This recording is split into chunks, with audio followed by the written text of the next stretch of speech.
କୌଣସି ଯୋଜନା ନ କରିକି ଆଜି ଯେଉଁ ଏଠି ଆମେ ପହଞ୍ଚିଲୁ, ଆପଣ ଦେଖିଲା ପରେ ଆମକୁ ମାନେ ଗୋଟେ ଅନନ୍ୟ ଶ୍ରଦ୍ଧାରେ ଆମକୁ ୱେଲକମ୍ କଲେ। ସେଇଟା ଅନୁଭବ କଲେ ଯେ ଆପଣଙ୍କ ଭିତରେ ଗୋଟେ ସେ ଶ୍ରଦ୍ଧାଟାକୁ କହି ହେଉନି। ସେଇଟା ଆପଣଙ୍କ ଭିତରେ କେମିତି ଆସିଲା, କାହିଁକି ଆସିଲା? ଆମେ ତ ସେଇ ଶ୍ରଦ୍ଧାର ଭିତ୍ତିଭୂମି ଯଦି କୁହାଯାଏ, ଶ୍ରଦ୍ଧା ହିଁ ଭିତରେ ଅଛି।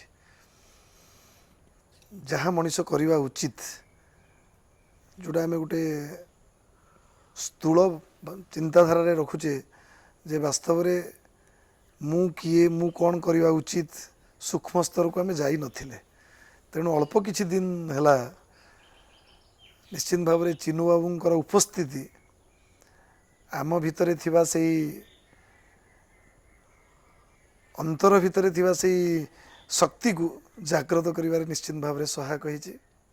ତେଣୁ ଏବେ ସେବେଠାରୁ ମୁଁ ଦୀର୍ଘ ଦିନ ଧରି ଯାହା ବି କରୁଥିଲି ଗୋଟେ ଲୋୟର ଫର୍ମାଟ୍ରେ କରୁଥିଲି, ଅନ୍ୟମାନଙ୍କଠୁ ଶିଖିକି କରୁଥିଲି, ବହିରୁ ପଢ଼ିକି କରୁଥିଲି। ମନ ଭିତରେ ଭାବନା ଥିଲା ଯେ ଭଲ କାମ କରିବା ଉଚିତ, ଏହା ମୋର କର୍ତ୍ତବ୍ୟ ବୋଲି କରୁଥିଲି। କିନ୍ତୁ ଏବେ ମୋର ଭାବନା ସମ୍ପୂର୍ଣ୍ଣ ଭିନ୍ନ ହୋଇଯାଇଛି। ଯାହା ଥିଲା ତାହା ସ୍ଥୂଳ ଭାବରେ ବିଚାରକୁ ନିଆଯାଇପାରେ। ଏବେ ଯେଉଁ ଚିନ୍ତାଧାରା ଆସିଛି ତାଠାରୁ ବହୁ ଊର୍ଦ୍ଧ୍ୱରେ। କାରଣ ଅଦ୍ୟାବଧି ମୁଁ ଯାହା ବି କିଛି ଶିଖିଛି, ଶିଖିବାକୁ ଚେଷ୍ଟା କରିଛି, ତାକୁ ଯେତେବେଳେ ମୁଁ ଅନୁଭବ କରିବାକୁ ଯାଉଛି, ମୁଁ ସବୁ ପ୍ରଶ୍ନର ଉତ୍ତର ମୋ ପାଖରେ ମିଳିଯାଉଛି। ତାର ତ ବହୁ ଉଦାହରଣ ଅଛି। ମୁଁ ବହୁ କଲେଜର ଜଣେ ଅଧ୍ୟାପକ ହିସାବରେ ଯେତେବେଳେ କେଉଁ ସଭା ସମିତିକି ଯାଏ, କିଛି କହିବାକୁ ପଡ଼େ, ସେତେବେଳେ ମୁଁ ବହୁବାର ସମାନ କଥା କହିଥିଲେ ମଧ୍ୟ ମୋ ମନ ଭିତରେ ସେଭଳି କିଛି ଭାବନା ଜାଗ୍ରତ ହେଉନଥିଲା। ଯେମିତିକି ପରୋପକାରାୟ ଫଳନ୍ତି ବୃକ୍ଷା, ପରୋପକାରାୟ ଦୁହନ୍ତି ଗାବ, ପରୋପକାରାୟ ବହନ୍ତି ନଦ୍ୟା, ପରୋପକାରାର୍ଥ ମିଦଂ ଶରୀରମ୍। ଇଏ କେବଳ କଥାରେ ଚାଲିଯାଏ। ପଢ଼ିଥିଲି, ଶୁଣିଲି, ଭଲ ଲାଗୁଥିଲା, ଆଉ କାହାକୁ ବି କହିଦେଲି। କେବେ ତାକୁ ରିଅଲାଇଜେସନ୍ ସ୍ତରକୁ କେବେ ଆସିନଥିଲି। ଭଗବାନଙ୍କର ବୋଧେ ଇଚ୍ଛା, ସମୟର ଆଗମନ, ସବୁ ଜିନିଷକୁ ଖୋଜି ପାଇବାର ଯେଉଁ ଆଗ୍ରହ, ଆଜି ମୋତେ ଯେମିତି ଲାଗୁଛି ମୁଁ ସବୁ କିଛି ପାଇଯାଇଛି, ସବୁ ପ୍ରଶ୍ନର ଉତ୍ତର ମୋରି ଭିତରେ ଅଛି। ଆଉ କାହାର ଆବଶ୍ୟକତା ନାହିଁ, ନା ବହିର ଆବଶ୍ୟକତା ଅଛି, ନା କୌଣସି ବ୍ୟକ୍ତିବିଶେଷଙ୍କର ଆବଶ୍ୟକତା ଅଛି। କାରଣ ମୁଁ ସ୍ୱୟଂ ସମ୍ପୂର୍ଣ୍ଣ। କଥା ହେଉଛି, ବିଗତ ଦିନରୁ ଆପଣ ଚିନ୍ମୟ ବାବୁଙ୍କ ସହିତ ଜଡ଼ିତ ଅଛନ୍ତି। ସେ ଜଡ଼ିତ ପଛର କାରଣ କ'ଣ? ପ୍ରଥମେ ଯେତେବେଳେ ତାଙ୍କ ସହିତ ସମ୍ପର୍କ ଥିଲା, ସେତେବେଳେ ଥିଲା ପାଇବାର ଆଶା। ଯେତେବେଳେ ଆମେ ପ୍ରଥମେ ଦୀର୍ଘ ଯାହା କହୁଥିଲି 2010 ମସିହାରେ ଆମେ ଗୋଟେ ସାମୂହିକ ସ୍ୱାସ୍ଥ୍ୟ ସେବାର ଆୟୋଜନ କରିଥିଲୁ, ସେତ ଭିତରେ ମନ ଭିତରେ ଆଶା ଥିଲା କେଉଁଠୁ କିଛି ଆମକୁ ମେଡ଼ିସିନ, ସାମ୍ପୁଲ ମେଡ଼ିସିନ ମିଳିବ। ଆଜ୍ଞା। ସେଇ ମାଧ୍ୟମରେ ହିଁ ତାଙ୍କ ସହିତ ସମ୍ପର୍କ। ପାଖରେ ରମେଶ ବାବୁ ଜଣେ ମେଡ଼ିସିନ ଡିଷ୍ଟ୍ରିବ୍ୟୁଟର, ତାଙ୍କ ସହିତ ଯୋଗାଯୋଗ କରିବାରୁ ସେ କହିଥିଲେ ଯେ ସାର୍ ଏଇ ନମ୍ବରରେ ଗୋଟିଏ ଫାକ୍ସ କରିଦିଅନ୍ତୁ, ଆପଣଙ୍କୁ କିଛି ମେଡ଼ିସିନ ମିଳିଯିବ। ମେଡ଼ିସିନ ମିଳିଯାଇଥିଲା ମଧ୍ୟ 2010ରେ। 11ରେ ମଧ୍ୟ ପୁଣି ମେଡ଼ିସିନ ଆସିଥିଲା, କିନ୍ତୁ ଚିନ୍ମୟବାବୁ ସ୍ୱତଃ ଆସିଥିଲେ। ପରବର୍ତ୍ତୀ ସମୟରେ ଯେବେ ବି ଚିନ୍ମୟବାବୁ ଆଶ୍ରମକୁ ଆସିଛନ୍ତି, ମୋ ମନ ଭିତରେ ଭାବନା ଥିଲା ଯେହେତୁ ମୁଁ ୱାର୍କ ଫର୍ମରେ ଥିଲି, କିଛି କାମ କରିବି, ତେଣୁ କାମ କରିବା ପାଇଁ କାହାର ନା କାହାର ସହାୟତା ଆବଶ୍ୟକତା ଥିଲା। ତେଣୁ ସେହି ସହାୟତା ପାଇବା ଉଦ୍ଦେଶ୍ୟରେ ବି ସୂକ୍ଷ୍ମ ଚିନ୍ତାଧାରା, ସେତେବେଳେ ସ୍ଥୂଳ ଭାବନାରେ ସୂକ୍ଷ୍ମ ଚିନ୍ତାଧାରା ସେତେବେଳେ ଆସିନଥିଲା। ଏ କିଛି ଆମକୁ ସହଯୋଗ କରିପାରିବେ, ଆମ କାମ ଆଉ ଟିକେ ଆଗକୁ ଯିବ, ସେହି ବିଚାରଧାରାରେ ତାଙ୍କ ସହିତ ମିଶିଥିଲି। ଏବଂ ପର୍ଟିକୁଲାରଲି ଯେତେବେଳେ ତାଙ୍କ ସହିତ ସଂସ୍ପର୍ଶରେ ଆସିଛି, ଭାବର ଆଦାନ ପ୍ରଦାନ ହେଇଛି, କିଛି ମୁଁ ଶୁଣିଛି, ସେତେବେଳେ ମୋ ମନ ଭିତରେ କାହିଁ କେଉଁଠି ଭଲ ଲାଗେ। କାରଣ ତାଙ୍କର ସବୁଠି କଥା ମୁଁ ଗ୍ରହଣ କରିବାକୁ ଚାହେଁ, କରିପାରିନଥିଲି। ମୁଁ ମୋ ଫର୍ମାଟ୍ରେ ଏତେ ବ୍ୟସ୍ତ ଥିଲି ଏବଂ ତାକୁ ଏତେ ଠିକ୍ ବୋଲି ଭାବି ନେଇଥିଲି। ମୋର ଦୀର୍ଘ ଦିନର ଅଭିଜ୍ଞତା, ମୁଁ ଭାବୁଥିଲି ବୋଧେ ଏଇଟା ଠିକ୍। କାରଣ ମୁଁ ଯେବେ ବି ଭୁବନେଶ୍ୱର ଯାଏ, କୌଣସି ଗୋଟେ ପ୍ରୋଗ୍ରାମ୍ ବି ହୁଏ, ସେତେବେଳେ ସିଏ ଯେଉଁ କାର୍ଯ୍ୟ କରିବା କଥା କହନ୍ତି, ମୁଁ ପାଖାପାଖି କହେ ଏଗୁଡ଼ା ସମ୍ଭବ ନୁହେଁ। କାରଣ ମୋର ଚିନ୍ତାଧାରା, ମୋର ଛୋଟିଆ ମାନେ ଅଳ୍ପ ଜ୍ଞାନରେ ଏବଂ ମୁଁ ଯାହା ଯେଉଁଭଳି ଭାବରେ ସମାଜକୁ ଦେଖିଥିଲି ସେ ବିଚାରରେ ମୁଁ ମୋ ମନ୍ତବ୍ୟ ଦେଇଦେଉଥିଲି। କେହି କେହି ବି କହନ୍ତି ସାର୍ ଆସିଲେ ସାର୍ ସବୁ କାଟିକି ଥୋଇଦେବେ, ମାନେ ଆମେ ଯାହା ଭାବୁଛେ ସବୁ ଭାବନା। କାରଣ ସେତେବେଳେ ମୋର ଏ ସୂକ୍ଷ୍ମ ଚିନ୍ତାଧାରା ଜାଗ୍ରତ ହେଇନଥିଲା। କିନ୍ତୁ ଏଇ ଯେଉଁ 4 ଦିନର ତାଙ୍କର ରହଣି, ପଞ୍ଚମ ଦିନ ମୁଁ ଭାବୁଥିଲି ସେ ରୁହନ୍ତୁ, କିନ୍ତୁ ବୋଧେ ତାଙ୍କର ଇଚ୍ଛା ନଥିଲା ବା ନିୟତିର ଇଚ୍ଛା ନଥିଲା, ସେ ଚାଲିଗଲେ। କିନ୍ତୁ ସେ ଗଲା ପରେ ସେ ଗୋଟିଏ କଥା କହୁଥିଲେ ଯେ ଆପଣ ଅଧଘଣ୍ଟେ ସମୟ ଦିଅନ୍ତୁ, ମୁଁ ଲେଖିଦେଇ ଯିବି ଆପଣଙ୍କ ପାଇଁ ରୁଟିନ୍ ଟାଇମ୍ ଟେବୁଲ୍ ତିଆରି କରିଦେବି। କାହିଁକିନା ମୁଁ ତାଙ୍କୁ ପ୍ରଶ୍ନ ପଚାରିଥିଲି, ମୋତେ କୁହନ୍ତୁ ମୁଁ କ'ଣ କରିବି, ଆପଣ ଯାହା କହିବେ ମୁଁ ତାହା କରିବା ପାଇଁ ବର୍ତ୍ତମାନ ଦୃଢ଼ ନିଶ୍ଚିତ।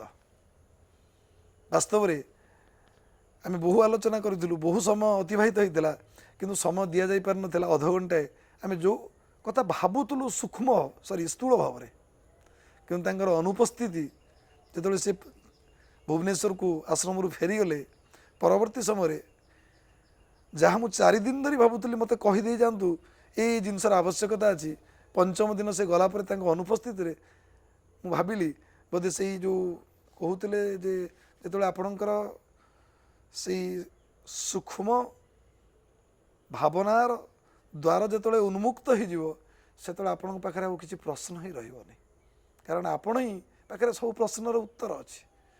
ଆଉ ସେ ଅନୁଭବ ମୋର ପରଦିନ ସକାଳୁ ହିଁ ସେ ଭାବନା ସୃଷ୍ଟି ହୋଇଯାଇଥିଲା। ବୋଧେ ଏବେ ମୁଁ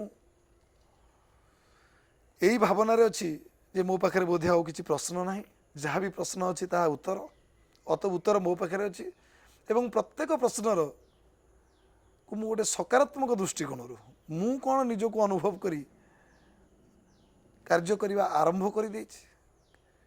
କେତେ ଦୂର କରିବି ସେ ତ ସମୟ ହିଁ କହିବ, କିନ୍ତୁ ସେଇ ଯେଉଁ ବିଚାରଧାରା ମୁଁ କିଏ, ମୁଁ ଆଜି ପର୍ଯ୍ୟନ୍ତ ଯାହା କରୁଥିଲି ତାହା ମୋ ଶରୀର ପାଇଁ, ତାହା ମୋର ମନ ପାଇଁ, ତାହା ମୋର ଅହଙ୍କାର ପାଇଁ, ତାହା ମୁଁ ସମ୍ପୂର୍ଣ୍ଣ ଭାବରେ ବୁଝି ସାରିଛି। ଏବଂ ଯେଉଁ ମୁଁ ବୋଲି ଯେଉଁ ବିଚାରଧାରା ଆସୁଛି, ସେଇ ପରମ ସତ୍ତାର ମୋ ଅଂଶବିଶେଷ, ଯାହାର ଗୋଟିଏ ମାତ୍ର ଉଦ୍ଦେଶ୍ୟ ହେଉଛି ଦବା, କିଛି ପାଇବାର ଆଶା ନାହିଁ। ଆଜି ପର୍ଯ୍ୟନ୍ତ ଯାହା ମୁଁ କରୁଥିଲି ସବୁଥିରେ କିଛି ପାଇବାର ଆଶା ଥିଲା। ଏବଂ ଯେତେବେଳେ ଅନୁଭବ ହେଲା ପ୍ରକୃତରେ ମୋ ପାଖରେ ସବୁ କିଛି ଅଛି, ତେଣୁ ଆଉ ପାଇବାର ଭାବନା ମୋ ଭିତରେ ନାହିଁ। ମୁଁ ପ୍ରତ୍ୟେକ ଦିନ ଯେହେତୁ ଆମେ ସାଂସାରିକ ଜୀବନ ବା ଆମେ ଗୋଟେ କର୍ମମୟ ଜୀବନ ଭିତରେ ଅତିବାହିତ ଚାଲିଛେ, ସବୁ ସମୟରେ ମୁଁ ଭାବୁଛି ମୁଁ କିଛି ଦେବି, ତାହା ସୂକ୍ଷ୍ମରେ ହେଉ ତାହା ସ୍ଥୂଳରେ ବି ହେଉ। ଯେମିତିକି ମୋ ମନ ଭିତରେ ଆଜି ପର୍ଯ୍ୟନ୍ତ ଭାବନା ଥିଲା, ମୋ ଗାଡ଼ି ଭିତରେ ଖଣ୍ଡିଏ ସାର୍ଟ ଅଛି, ମୁଁ ବାସ୍କେଟ୍ରେ ଆଗରୁ ସଦାବେଳେ ମ୍ୟାଗାଜିନ୍ ପୁରାଉଥିଲି, ଆଶ୍ରମର ମ୍ୟାଗାଜିନ୍ କାହାକୁ ଦେବି, ଏ ଭାବନାଟା ଏ ମେସେଜଟା ସମସ୍ତଙ୍କ ପାଖରେ ପହଞ୍ଚିବ, ସିଏ ବି ବଦଳିଗଲା। ମ୍ୟାଗାଜିନ୍ ଦେବା ମୁଁ ଏଇଥିପାଇଁ ଚାହୁଁଥିଲି ବୋଧେ ଆଶ୍ରମ ଯାହା ମୁଁ କରୁଛି ବା ଆମେ କରୁଛୁ ଏଇଟାର ପ୍ରଚାର ହେଉ। ସେ ବିଚାରଧାରାଠୁ ଭଗବାନ ଉର୍ଦ୍ଧ୍ୱକୁ ନେଇଯାଇଛନ୍ତି, ସେ ଭାବନା ସୃଷ୍ଟି ହେଇଛି। ଏବେ ବି ଚିନ୍ତା କରୁଛି ପ୍ରତି ମୁହୂର୍ତ୍ତରେ ମୁଁ କ'ଣ କରିପାରିବି। ଆମେ ପହଞ୍ଚିଲା ପରେ ଆପଣଙ୍କ ଭିତରେ ତ ଆପଣ ପ୍ରଥମରୁ କହିଲେ ଯେ ଆପଣଙ୍କର ପ୍ରଶ୍ନ ନାହିଁ ବୋଲି କିଛି, ନା ଆପଣଙ୍କ ପ୍ରତି ଅନ୍ୟମାନଙ୍କର ପ୍ରଶ୍ନ ଅଛି ବୋଲି କ'ଣ ଭୁଲିଗଲେ କି? ନା ଭୁଲିନି, ସମସ୍ତଙ୍କୁ ବି ଯାହା ଶିଖିଥିଲି, ଆଜ୍ଞା ଯେଉଁମାନେ କାହିଁକିନା ସମସ୍ତେ ତ ଏକ ସମୟରେ ମୁଁ 2 ଦିନ ତଳେ 4 ଦିନ ତଳେ ମୋର କିଛି ଭାବନା ସୃଷ୍ଟି ହେଲା। ମୁଁ ଟିଭି ଦେଖୁଥିଲି, ଘରେ ଗଲେ ଖାଇଲା ବେଳେ ଆଟଲିଷ୍ଟ ମୁଁ ନ୍ୟୁଜ୍ ଦେଖେ ବାରମ୍ବାର। ଅନ୍ୟ କ'ଣ ଆଗରୁ ଦେଖୁଥିଲି, ଏବେ ତ ଦେଖୁନଥିଲି, ବିଶେଷ ଅନ୍ୟ ଜିନିଷ ସହିତ ଇନଭଲ୍ଭ ନଥିଲା। କିନ୍ତୁ ଏବେ ମୁଁ ମନେ ମନେ ଭାବି ନେଲି ଏ ନ୍ୟୁଜ୍ ଦେଖିବାର ବି କିଛି ମୋର ଆବଶ୍ୟକତା ନାହିଁ। ପେପର୍ ପଢ଼ୁଥିଲି, ଆସିଲା ମାନେ ବସିଲେ ମୁଁ 10 ମିନିଟ୍ 15 ମିନିଟ୍ ଆଟଲିଷ୍ଟ, ସବୁ ତ ପଢ଼େନି, ହେଡ଼ଲାଇନ୍ସ ଗୁଡ଼ା ପଢ଼ିଦିଏ। ଯେଉଁ ଜିନିଷ ପ୍ରତି ମୋର ଆସକ୍ତି ଥାଏ, ଦୁର୍ବଳତା ଥାଏ, ସେ ଜିନିଷଟା ଟିକେ ଖୋଜିବା ପାଇଁ ଚେଷ୍ଟା କରେ। କିନ୍ତୁ ଏବେ ବୋଧହୁଏ ତାହା ସୂକ୍ଷ୍ମରେ ହେଉ ତାହା ସ୍ଥୂଳରେ ବି ହେଉ, 5-7 ଦିନ ହେଲାଣି ମୁଁ ପେପର୍ ଆଦୌ ବି ଦେଖୁନି, କାରଣ ମୁଁ ଅନୁଭବ କରୁଛି ଏ ଜିନିଷର ବି କିଛି ଆବଶ୍ୟକତା ନାହିଁ। ମୋବାଇଲ ପ୍ରତି ମୋର ଯେଉଁ ଗୁରୁତ୍ୱ ଥିଲା, କିଏ ଫୋନ୍ କଲେ ମୁଁ ତତ୍କ୍ଷଣାତ୍ ବ୍ୟସ୍ତ ବିବ୍ରତ ହେଇଯାଉଥିଲି, ସେଥିପାଇଁ ମଧ୍ୟ ମୋର ଭାବନା ସମ୍ପୂର୍ଣ୍ଣ ବଦଳିଗଲାଣି। ପକେଟରୁ କାଢ଼ି କେତେବେଳେ ବାସ୍କେଟ୍ରେ ପୁରେଇ ଦେଉଛି, କେତେବେଳେ ଏଠି ଥୋଇକି ମୁଁ ସେଠିକି ପଳାଉଛି। ସେ ବିଚାରଧାରା ବି ଆଉ ଆସୁନାହିଁ। କେବେଠାରୁ? ଚିନୁବାବୁଙ୍କର ଅନୁପସ୍ଥିତ ଠାରୁ। ଉପସ୍ଥିତ ଭିତରେ ନଥିଲା, ଉପସ୍ଥିତ ଭିତରେ ମୁଁ ସେ ଭାବନାରେ ମଜ୍ଜି ଯାଇଥିଲି। ସେତେବେଳେ ତ ଆମକୁ ଖାଇବାକୁ ମାନେ ଭୋକ ବି ଲାଗୁନଥିଲା, ସମୟ ବି ଜାଣି ହେଉନଥିଲା। କାରଣ ମୁଁ ଆଜି ପର୍ଯ୍ୟନ୍ତ ଯେତେ ଥର ବି ଭୁବନେଶ୍ୱର ଯାଇଛି ତାଙ୍କ ଡିସ୍କସନ୍ ମୋତେ ଭାରି ଭଲ ଲାଗୁଥିଲେ ବି ତଥାପି ମୁଁ ଘଣ୍ଟାକୁ ଅନଉଥାଏ ଭୁବନେଶ୍ୱର ଯାଇଛି ଘରକୁ ଫେରିବି ଯାହା ବି ସେ କୁହନ୍ତି ବାଟରେ ଆଉ 5 ଜଣଙ୍କୁ ଭେଟିବାର ମୁଁ ଯୋଜନା କରିକି ଯାଏ।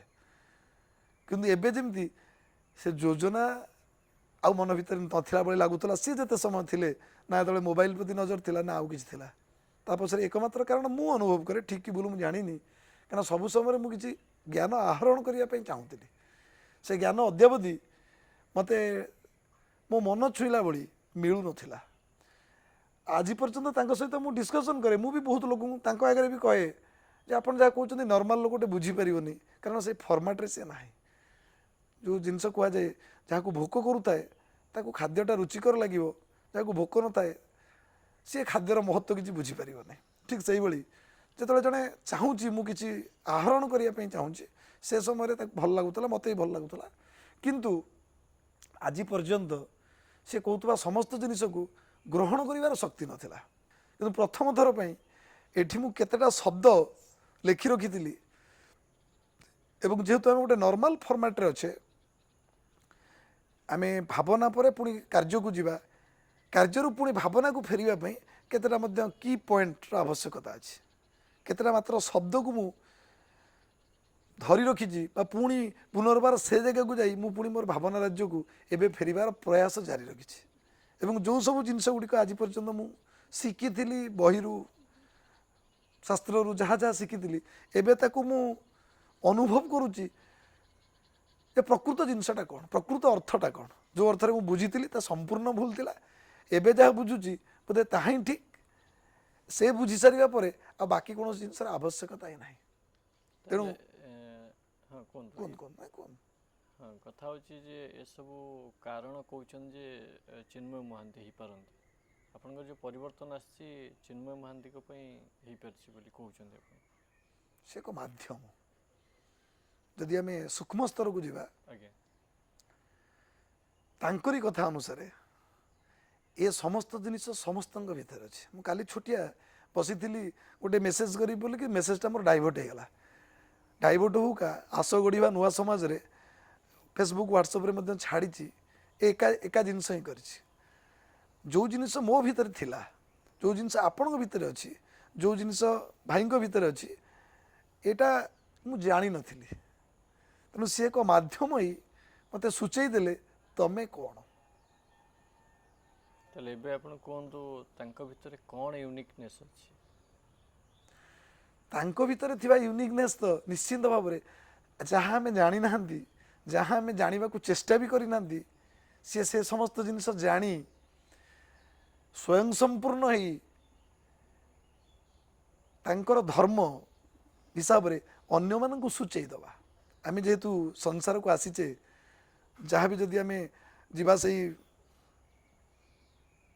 ଶାସ୍ତ୍ରକୁ ବି ଯାଆନ୍ତୁ, ମହାଭାରତକୁ ଯେଉଁଠି ବି ଆପଣ ଯାଆନ୍ତୁ, ଯଦା ଯଦା ହି ଧର୍ମସ୍ୟ ଗ୍ଲାନିର୍ଭବତି ଭାରତ। ଯେତେବେଳେ ଧର୍ମରେ ଗ୍ଲାନି ଆସିଛି, ଯେତେବେଳେ ସାଧାରଣ ଲୋକଟିଏ ତାର କର୍ତ୍ତବ୍ୟବୋଧ ସେ ଜାଣିପାରୁନି, ସେତେବେଳେ କେହି ନା କେହି ସମାଜକୁ ମାର୍ଗ ଦର୍ଶନ ନିମନ୍ତେ ଆସିଥାନ୍ତି। ତେଣୁ ସେ ଦୃଷ୍ଟିକୋଣରୁ ଯଦି ଆମେ ବିଚାର କରିବା, ସବୁକୁ ଆମେ ସକାରାତ୍ମକ ଦୃଷ୍ଟିକୋଣରୁ ନେବା, ଆମେ ସେଠି ତେଣୁ ସେ ଦୃଷ୍ଟିକୋଣରୁ ସିଏ ଏକ ମାଧ୍ୟମ ଯିଏକି ଆମକୁ ସୂଚେଇ ଦେବେ ଯେ ପ୍ରକୃତରେ କ'ଣ। ଆଜି ଯାହା ବି ମୁଁ ପାଇଛି, ଅନୁଭବ କରୁଛି, ତାର ସମସ୍ତ ଶ୍ରେୟ ସିଏ। କାରଣ ମୁଁ ଆଜି ପର୍ଯ୍ୟନ୍ତ ଯେଉଁ ଫର୍ମାଟ୍ରେ ଚାଲିଥିଲି ଏବଂ ସେଇ ଫର୍ମାଟ୍ରେ ଚାଲୁଥିଲି, ମୁଁ ତାପରେ ମୋ ପାଇଁ ବହୁତ କଷ୍ଟ ହେଉଥିଲା, ବିରକ୍ତି ହେଉଥିଲା, ଭାବନା ଆସୁଥିଲା। ଏବେ ସମୂହଟା ତା ଭୁଲ ବୋଲି ମୁଁ ବିଚାର କରିନେଇଛି। କିନ୍ତୁ ଉଭୟ ଜିନିଷ ମାନେ ଆମେ ଯେଉଁ ଫର୍ମାଟ୍ରେ ଚାଲୁଥିଲୁ ସେ ଫର୍ମାଟ୍ କଣ୍ଟିନ୍ୟୁ କରିବ ନିଶ୍ଚିନ୍ତ, ତାର ଆବଶ୍ୟକତା ଅଛି। କିନ୍ତୁ କେଉଁଭଳି କଲେ, ମୁଁ ଆଜି ପର୍ଯ୍ୟନ୍ତ ଗୋଟିଏ କଥା, କେତୋଟି କଥା ଭିତରୁ ଗୋଟିଏ କଥା କହୁଛି, ଆଜି ପର୍ଯ୍ୟନ୍ତ I have given emphasis on work not on intention. ମୁଁ ସମାନ କାମ କରୁଥିଲି କିନ୍ତୁ କାମ ଉପରେ ମୁଁ ଫୋକସ୍ ଦେଉଥିଲି, ଇଣ୍ଟେନ୍ସନ୍ ଉପରେ ଫୋକସ୍ ଦେଉନଥିଲି। ମୁଁ ସବୁଦିନ ଭାବେ ଆଜି 10 ଜଣ ଲୋକଙ୍କୁ ବାଣ୍ଟି ଦେଇ ଆସିବି, କାରଣ ଆଉ କାହାକୁ ମୁଁ କଥା ଦେଇଥିଲି। ଆଜି ସିଦ୍ଧେଶ୍ୱର ବାବୁଙ୍କ ପୁଅର ଜନ୍ମଦିନ, ସେ 2000 ଟଙ୍କା ପଠାଇଛନ୍ତି, ତେଣୁ ମୁଁ କହିଛି ଯେ 4 ଜଣଙ୍କୁ ଗ୍ରୋସରୀ ଦେବି। ମୁଁ ଚିନ୍ତା କଲି ସନ୍ଧ୍ୟା ହେଇଗଲାଣି, ଫଟୋଟେ କେମିତି ଉଠେଇବି, ଏଇ ବିଚାରଧାରା ମୋ ଭିତରେ ଆସୁଥିଲା। ମାନେ ଯେଉଁଟାକି ସ୍ଥୂଳ ଭାବନା ସୃଷ୍ଟି ହେଉଥିଲା ଫଟୋଟି ଉଠେଇ ଫେସବୁକ୍ରେ ପୋଷ୍ଟ କରିଦେବି, ତାପରେ ମୋର କାମ ସରିଗଲା, ମୁଁ ଯେଉଁ ଦାୟିତ୍ୱ ନେଇଥିଲି ଦାୟିତ୍ୱ ମୁଁ ନିର୍ବାହ କରିଦେଲି ବୋଲି ଭାବୁଥିଲି। ଏବେ ଚିନ୍ତା କରିନେଲି ପ୍ରକୃତରେ ମୁଁ ଯାହା କରୁଥିଲି, କର୍ମ ତ କରିବି ନିଶ୍ଚିନ୍ତ, କିନ୍ତୁ ମୋର ଲକ୍ଷ୍ୟ ମାନେ ମୋ କର୍ମ ଭିତରେ ମୋର ସେ ମହତ ଉଦ୍ଦେଶ୍ୟ, ସେ ଲକ୍ଷ୍ୟ, ଅନ୍ୟର ମଙ୍ଗଳ ପାଇଁ ଯେଉଁ ଭାବନା, ସେ ଭାବନା ପୁରା ହଜି ଯାଇଥିଲା। ଏବେ ସେ ଭାବନା ଜାଗ୍ରତ ହୋଇସାରିଛି। ତେଣୁ ମୁଁ ଯେଉଁ ଚିନ୍ତାଧାରାରେ କରୁଥିଲି, ସେ ଚିନ୍ତାଧାରା ଏବେ ସମ୍ପୂର୍ଣ୍ଣ ପରିବର୍ତ୍ତିତ। ଯାହା ବ୍ୟକ୍ତିଗତ ଭାବରେ ମୁଁ କରୁଥିଲି, କାହାକୁ ଯେହେତୁ ପ୍ରତିଶ୍ରୁତି ଦେଇଦେଇଛି, ଏବେ ଭାବୁଛି ମୁଁ ସମସ୍ତଙ୍କ ଦ୍ୱାରା ତାକୁ କରେଇବି, ବରଂ ସେଥିରେ ବିଳମ୍ବ ହେଉ। ଯେତେବେଳେ ମୁଁ ଶୁଦ୍ଧ ଚିନ୍ତାଧାରାରେ କରିବି, ଆଉ ଜଣଙ୍କର ସିଏ ମୋତେ କହିଥିଲେ ମୁଁ ଏଇଟା କଲି ନ କଲି, ଏଇ ଯେଉଁ ବିଚାରଧାରା ମୋ ଭିତରେ ଆସୁଥିଲା, ସେ ଆପେ ଆପେ ଦୂର ହୋଇଯିବ। କାରଣ ସେଇଟା ମୋର ଲକ୍ଷ୍ୟ ନୁହେଁ। ଲକ୍ଷ୍ୟ ହେଉଛି ଆକ୍ଚୁଆଲି ଅନ୍ୟର ମଙ୍ଗଳ ହେଉ, ଅନ୍ୟକୁ ମୁଁ କେତେ ଦେଇପାରିବି, ଅନ୍ୟମାନେ କେତେ ଦେଇପାରିବେ, ସେଇଟା ସୂଚାଇ ଦେବା ଏବଂ କରିଚାଲିବା। ଆପଣ ଅନୁଭବ କରୁଛନ୍ତି ସେ ଆପଣଙ୍କ ଠାରୁ ଅଲଗା ବୋଲି, ନା ଆପଣ ଯାହା ସିଏ ସେଇଆ ମୁଁ ସେଇଆ, ଆମେ ସମସ୍ତେ ସମାନ? ଦୁଇଟା ଦୃଷ୍ଟିକୋଣରୁ ଆକୁ ବିଚାର କରାଯାଇପାରେ। ଗୋଟିଏ ହେଲା ସ୍ଥୂଳ, ଗୋଟିଏ ହେଲା ସୂକ୍ଷ୍ମ। ଯଦି ଆମେ ସୂକ୍ଷ୍ମ ଦୃଷ୍ଟିକୋଣରୁ ବିଚାର କରିବା, ସିଏ ଯାହା ମୁଁ ବି ସେଇଆ, ଆପଣ ବି ସେଇଆ, ସିଏ ଭାଇ ବସିଛନ୍ତି ସିଏ ବି ସେଇଆ। ଯଦି ସ୍ଥୂଳ ଦୃଷ୍ଟିକୋଣରୁ ବିଚାର କରିବା, ତାହେଲେ ନିଶ୍ଚିନ୍ତ ସେ ଆମଠାରୁ ସମ୍ପୂର୍ଣ୍ଣ ଭିନ୍ନ। କାରଣ ସେ ନିଜକୁ ଚିହ୍ନି ପାରିଛନ୍ତି, ଆମେ ନିଜକୁ ଅଦ୍ୟାବଧି ଚିହ୍ନିନେ। ଆମେ ଯାହା ସବୁ କରୁଛେ ତାଙ୍କ କଥା ଅନୁସାରେ, ଏବଂ ତାହା ବାସ୍ତବରେ ସତ ବୋଲି ମୁଁ ଅନୁଭବ କରୁଛି, ଉପଲବ୍ଧି କରୁଛି ଯେ କେବଳ ଅନ୍ୟଠୁ ଶିଖିକି କରିଛେ, ସେ ବିଷୟରେ ଆମେ କିଛି ଜାଣିନାହିଁ। ତେଣୁ ଯେତେବେଳେ ଅନ୍ଧ ଭାବରେ କୌଣସି କାର୍ଯ୍ୟ କରାଯାଏ, ନିଶ୍ଚିତ ଭାବରେ ଏମିତି ଗୋଟେ ସମୟ ଆସି ପହଞ୍ଚିବ ଯେତେବେଳେ ସେ ଅନୁଭବ କରିବ ଯେ ଯାହା ମୁଁ କରୁଥିଲି ସତରେ ତ ଭୁଲ, ତାପରେ ହିଁ ତାର ଜ୍ଞାନର ଉଦୟ ହେବ, ସେ ନିଜକୁ ଚିହ୍ନି ପାରିବ। ତେଣୁ ତାଙ୍କର ବି ଦୁଇଟା ହାତ ଗୋଡ଼ ଅଛି, ଆଖି ଅଛି, ସିଏ ବି ଶରୀର, ସିଏ ବି ଖାଉଛନ୍ତି, ଆମେ ବି ଖାଉଛେ, କିନ୍ତୁ ତାଙ୍କ ଆମ ଭିତରେ ତଫାତ ହେଉଛି ସେ ସତ୍ୟ କ'ଣ ଅନୁଭବ କରିଛନ୍ତି ଏବଂ ସତ୍ୟକୁ ପରିପ୍ରକାଶ କରିବାର ସେ ଜ୍ଞାନ ସେ ଆହରଣ କରିଛନ୍ତି, ଧାରଣ କରିସାରିଛନ୍ତି। ଯେଉଁଟା ଆମମାନଙ୍କ ଭିତରୁ ଯଦି ଆମେ ଆଲୋଚନା କରିବା, ପ୍ରାୟତଃ ନୁହେଁ, ଯେଉଁମାନଙ୍କୁ ଆମେ ଦେଖିଛେ। ତ କ'ଣ ଅଭାବ ହେଲା, ଆମେ କାହିଁକି ସେଇ ସତ୍ୟକୁ ଧାରଣ କରିପାରିଲେନି? ଯଦି କହୁଛନ୍ତି ସେ ସତ୍ୟକୁ ଧାରଣ କରୁଛନ୍ତି, ତାର ତ ସଠିକ୍ ଉତ୍ତର ମୋ ପାଖରେ ହିଁ ନାହିଁ। କାହିଁକି ନା ଯଦି ଆମେ ବିଚାର କରିବା, ଆମେ ଯାହା ଯାହା ଦେଖୁଛେ, ଆମେ ଗଛ ଲଗାଉଛେ, ଆମେ 50ଟି ଗଛ ଲଗାଇଲେ 50ଟି ଯାକ ଗଛ ସମାନ ପ୍ରକାରର ହେଇକି ବଢ଼ୁନି, ସମସ୍ତେ ସମାନ ପ୍ରକାରର ଫଳ ଫୁଲ ଛାଇ ପ୍ରଦାନ କରୁନାହାନ୍ତି। ତେଣୁ ଇଏ ହେଉଛି ସୃଷ୍ଟିର ନିୟମ ଯଦି ବିଚାର କରାଯାଏ। କାହିଁକି ନା ସମାନ ପ୍ରକାରର, ମୁଁ 2 ଦିନ ତଳେ ଜଣକୁ ପଚାରୁଥିଲି, ଏ ବିଲ ଆଶ୍ରମ ପାଖରେ ଚାଷ କରିଛି, ମୁଁ କହିଲି ବାବୁରେ ଏଇଠି କିଆରିରେ ତ ଧାନ ହେଇଛି, ଏଇ କିଆରିରେ ଧାନ କାହିଁ ହେଇନି? ସେ କହିଲା ମୁଁ ତ ସମାନ ଦିନ ବୁଣିଥିଲି। ମୁଁ ତାକୁ ଏମିତି ମଜାରେ ବି କହିଦେଉଥିଲି, ଅଧିକ ନ ଭାବିକି, ବୋଧେ ସେଇଟା ବୁଣିଲା ବେଳେ ତୋର ଇଣ୍ଟେନସନ୍ ମହତ ଥିଲା, ଏଇଟା ବୁଣିଲା ବେଳେ ତୁ କାମ କରିବା ଫର୍ମାଟ୍ରେ କରିଦେଇଥିଲୁ, ନହେଲେ ସେଇଠି ଧାନ ଉଠିଲା ଠିକ୍, ଏଠି କାହିଁ ଧାନ ଉଠିନି, ତା ପାଇଁ ତଳି ପକାଉଛି। ତେଣୁ ସମସ୍ତଙ୍କର ସୃଷ୍ଟି ହେଉଛି ସେଇଆ, ଯାହା ଆମେ ସାଧାରଣରେ କହନ୍ତି ମଣିଷ ଯେତେବେଳେ ଜନ୍ମ ହେଇଛି ସେ ସମ୍ପୂର୍ଣ୍ଣ ପବିତ୍ର, ଶୁଦ୍ଧ। ସେଇଥିପାଇଁ ଶବ୍ଦଟେ ବୋଧେ କୁହାଯାଏ ଅମୃତସ୍ୟ ପୁତ୍ରା। ତେଣୁ ସମସ୍ତେ ହେଲେ ଅମୃତର ସନ୍ତାନ। କିନ୍ତୁ ପରବର୍ତ୍ତୀ ସମୟରେ ପରିବେଶ ପରିସ୍ଥିତି ଯାହା ବି କୁହାଯାଏ, ପୂର୍ବଜନ୍ମର ସ୍ୱୀକୃତ ହେଇପାରେ, ଆମର ତ ସେତେ ଅଧିକ ଜ୍ଞାନ ନାହିଁ। ଆଜ୍ଞା, ଏ ସମସ୍ତ ଜିନିଷ ଯୋଗୁଁ ଆମେ ସମସ୍ତେ ଭିନ୍ନ ଭିନ୍ନ ଭାବରେ ସମାଜରେ ପ୍ରତିପାଦିତ ହୁଅନ୍ତି। ଏବଂ ମୁଁ ତାଙ୍କୁ ଅତୀତରେ ଯେତିକି ବି ଜାଣିଥିଲି, ଆଜ୍ଞା, ଏବେ ତାଙ୍କୁ ଭିନ୍ନ ରୂପରେ ଜାଣୁଛି। ସେଇ ଏକା ଜିନିଷ, କାରଣ ମୋର ଦେଖିବାର ଦୃଷ୍ଟିଭଙ୍ଗୀ, ମୋର ଆହରଣ କରିବାର ଶକ୍ତି, ଏସବୁ ଯେତେବେଳେ ବଦଳି ଯାଉଛି, ତେଣୁ ସେତେବେଳେ ଭାବନା ବି ବଦଳି ଯାଉଛି। ସେତେବେଳେ ମୁଁ ଜାଣିଥିଲି ଜଣେ ଭଲ ଲୋକ, ଜ୍ଞାନୀ ଲୋକ, ବହୁତ କଲଚର କରିଛନ୍ତି, ବହୁତ ରିସର୍ଚ୍ଚ କରିଛନ୍ତି। ଏବେ ମୁଁ ଅନୁଭବ କରୁଛି ସେଟା ତ ଅଛି ନିଶ୍ଚିନ୍ତ। ଯଦି ଆମେ ବିଚାର କରିବା, ଆମେ କହିଲା ବେଳେ ଆମର କହିବାର ଭାଷା ତାଙ୍କ ଭାଷା ଭିତରେ ନିଶ୍ଚିନ୍ତ ତଫାତ ରହିବ, ସେଟା ତାଙ୍କର ଜ୍ଞାନ ନିଶ୍ଚିନ୍ତ ଭାବରେ ତେଣୁ ଭିନ୍ନ। ସେ ଆସିବା ଦ୍ୱାରା ଆପଣଙ୍କ ଜୀବନରେ କ'ଣ ପରିବର୍ତ୍ତନ ଆସିଛି? ଯଦି କହେ ସବୁ କିଛି ପରିବର୍ତ୍ତନ ହେଇଯାଇଛି। ମୁଁ ନିଜକୁ ଜାଣିପାରିଛି, ମୁଁ କିଏ ବୋଲି ଖୋଜିକି ପାଇପାରିଛି। ମାନେ ଚିନ୍ମୟ ବାବୁ ଆପଣଙ୍କ ଜୀବନରେ ଆସିବା ପରେ ଆପଣଙ୍କର କ'ଣ ପରିବର୍ତ୍ତନ ହେଇଛି? ହଁ, ସେ ଯେତେ ପର୍ଯ୍ୟନ୍ତ ଏଠି ଥିଲେ ମୁଁ କେବଳ ଗ୍ରହଣ କରୁଥିଲି। ଯେଉଁ 4 ଦିନ 4 ରାତି ସେ ଏଠି ଥିଲେ ମୁଁ କେବଳ ଗ୍ରହଣ କରିବା ଫର୍ମାଟ୍ରେ ଥିଲି। ଗଲାବେଳେ ମନରେ ଅବଶୋଷ ଥିଲା, ବୋଧହୁଏ ସବୁ ପାଇଲି ନାହିଁ। କିନ୍ତୁ ତାଙ୍କ ଭିତରେ ଗୋଟିଏ କଥା ଥିଲା ଯେ ଆପଣ ଥରେ ଆପଣଙ୍କର ସେ ହୃଦୟକୁ ଖୋଲି ଦିଅନ୍ତୁ, ଆପଣଙ୍କର ଅନ୍ତର୍ଦୃଷ୍ଟି ଆସିଯାଉ, ଆପଣ ସବୁ ପ୍ରଶ୍ନର ଉତ୍ତର ପାଇବେ, ଆଉ କାହାର ଆବଶ୍ୟକତା ନାହିଁ। କିନ୍ତୁ ସେ ଗଲା ପରେ ବୋଧହୁଏ ସେ ଭାବନା ସୃଷ୍ଟି ହେଇଗଲା, ଆଉ ମୋ ମନ ଭିତରେ ପ୍ରଶ୍ନ ନାହିଁ, ଯାହା ବି ଆସୁଛି କେବଳ ଉତ୍ତର ଆଉ ଉତ୍ତର ଏବଂ ସବୁଥର ସଲ୍ୟୁସନ୍। ତାହେଲେ ତାଙ୍କଠାରୁ କ'ଣ ଶିଖିଛନ୍ତି, ଶିଖିପାରିଛନ୍ତି କ'ଣ? ନିଜକୁ ଜାଣିପାରିଛି। ଏଠି ଯାହା ସେ ଦୀର୍ଘ ଦିନ ଧରି ମାନେ ଅନ୍ୟମାନଙ୍କୁ କହି ଚାଲିଥିଲେ। ଆଜ୍ଞା ବହୁତ ସମୟରେ ମୁଁ ଭାବେ ଯାହା କହୁଛନ୍ତି ସାଧାରଣ ଲୋକଙ୍କ ଦ୍ୱାରା ଏ ସମ୍ଭବ ନୁହେଁ, କିନ୍ତୁ ଜଣେ ଜ୍ଞାନ ପିପାସୁ ଯଦି ଆମେ କହିବା, ସେଭଳି ଲୋକଟିଏ ପାଇଁ ଏ ନିଶ୍ଚିନ୍ତ ଏକ ଉତ୍ତମ ମାଧ୍ୟମ, ଯାହାଦ୍ୱାରା ସେ ନିଜକୁ ଚିହ୍ନି ପାରିବେ।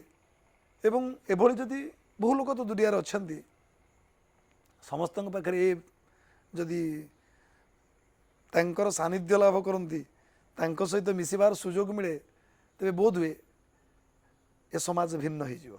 ତାଙ୍କଠାରୁ ଯାହା ଶିଖିଛନ୍ତି, ଆପଣ ଯାହା କହୁଛନ୍ତି ଯେ ଯେଉଁ କଥା ଆପଣ ଶିଖିପାରିଛନ୍ତି ଜୀବନରେ, ଯଦି କେବେ ତାଙ୍କୁ ପାଇନଥାନ୍ତେ, ଦେଖିନଥାନ୍ତେ, ତାହେଲେ କ'ଣ ଏଇଟା ଯେଉଁଟା ଶିଖିଛନ୍ତି ସେଇଟା କ'ଣ ଶିଖିପାରିନଥାନ୍ତେ? ଆଦୌ ନୁହେଁ। କାରଣ ସେଇ ଜ୍ଞାନ ଯାହା ମୋ ଭିତରେ ଥିଲା ମୁଁ ତାକୁ ଜାଣିପାରୁନଥିଲି, ଚିନ୍ମୟବାବୁ ଏକ ମାଧ୍ୟମ ହେଇ ତାକୁ ଜଣାଇଦେଲେ। ଯେମିତି ଆମେ କସ୍ତୁରୀ ମୃଗର ଯଦି ଉଦାହରଣ ନେବା, ମାୟାଧର ମାନସିଂ ତାଙ୍କ କବିତାରେ ଲେଖିଥିଲେ, ଭ୍ରମି ଭ୍ରମି କ୍ଲାନ୍ତ ମୁହିଁ ଆନନ୍ଦ ସନ୍ଧାନେ, ଆଜି ଦେଖେ ହତଭାଗ୍ୟ ଉଚ୍ଚ ଆନନ୍ଦର, ଆପଣା ଅନ୍ତରେ ସ୍ଥିତ ଆବୃତ ଅଜ୍ଞାରେ। ଅଜ୍ଞାନ ରୂପକ ଅନ୍ଧକାରରେ ଢାଙ୍କି ହେଇ ରହିଥିବା ସେଇ ସୁଗନ୍ଧ ହଉ, ସେଇ ଜ୍ଞାନ ଟିକକ ହଉ, ଜାଣିପାରୁନି, ସେ ଖୋଜୁଛି ଦୁନିଆରେ ନା। ତେଣୁ ମୋତେ ସେ ବହୁବାର କହନ୍ତି, ସାର୍ ଏ ବହି କାହିଁ ପଢ଼ୁଛନ୍ତି? ସେତେବେଳେ ବହି ପଢ଼ିବା ବୋଧହୁଏ ମୋ ପାଇଁ ଆବଶ୍ୟକତା ଥିଲା, କାରଣ ମୁଁ ସେଇ ସ୍ତରକୁ ଯାଇନଥିଲି, ସେ ଭାବନା ମୋ ଭିତରେ ଆସିନଥିଲା। ଏବେ ମୁଁ ଅନୁଭବ କରୁଛି ଯେଉଁ ଲାଇବ୍ରେରୀ ତିଆରି ହେଇଛି, ଏ ଲାଇବ୍ରେରୀ ଆଉ ମୋ ପାଇଁ କିଛି ଆବଶ୍ୟକତା ନାହିଁ। କିନ୍ତୁ ଆମେ ବିଚାର କରିପାରନ୍ତି, ଅନ୍ୟ ଜଣେ ପ୍ରଥମ ଶ୍ରେଣୀ, ସେଦିନ ବି ସେ ବହୁତ ଥର କହୁଥିଲେ, ସାର୍ ତୃତୀୟ ଶ୍ରେଣୀ ପିଲାଟା କେବେ ଗୋଟେ ଗ୍ରାଜୁଏସନ୍ ପାଠକୁ ବୁଝିପାରିବ ନାହିଁ।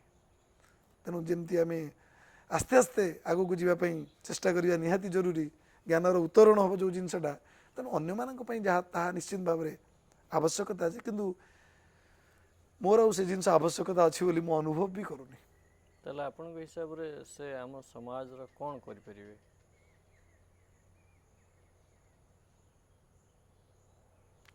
ଆଉ ତାଙ୍କ ଭଳି ବ୍ୟକ୍ତିତ୍ୱ ଯଦି ଏକାଠି ହେଇପାରନ୍ତି, ତାହେଲେ ଆମ ସମାଜର କ'ଣ ପରିବର୍ତ୍ତନ ଆସିବ ବୋଲି ଭାବୁଛନ୍ତି? ସମାଜ ତ ସବୁ ପରିବର୍ତ୍ତନ ହେଇଯିବ।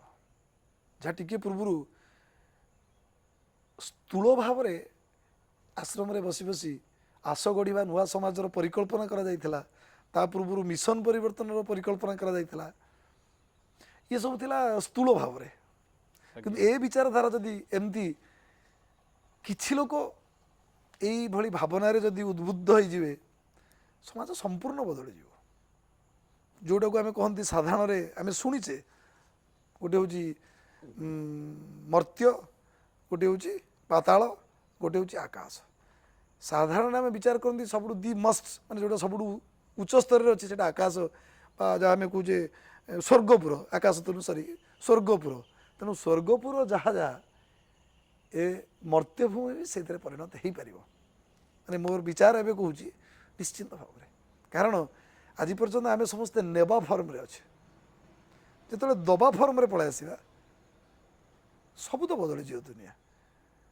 ସମସ୍ତେ ଯେତେବେଳେ ଦେବା କଥା ଚିନ୍ତା କରିବେ, ଏ ସମାଜ ତ ସୁନ୍ଦର ହେଇଯିବ ଆପଣଙ୍କ ପରିକଳ୍ପନାର ବାହାରେ। ଯାହା ଆପଣ ଭାବୁଥିବେ ଏଇଟା ଏମିତି ହେବା ଉଚିତ, ତାର ବହୁ ଗୁଣ ଅଧିକ ହେଇ ସାରିଥିବ, ଏଇଟା ନିଶ୍ଚିନ୍ତ। ମାନେ ମୁଁ ସ୍ଥିର ନିଶ୍ଚିନ୍ତ।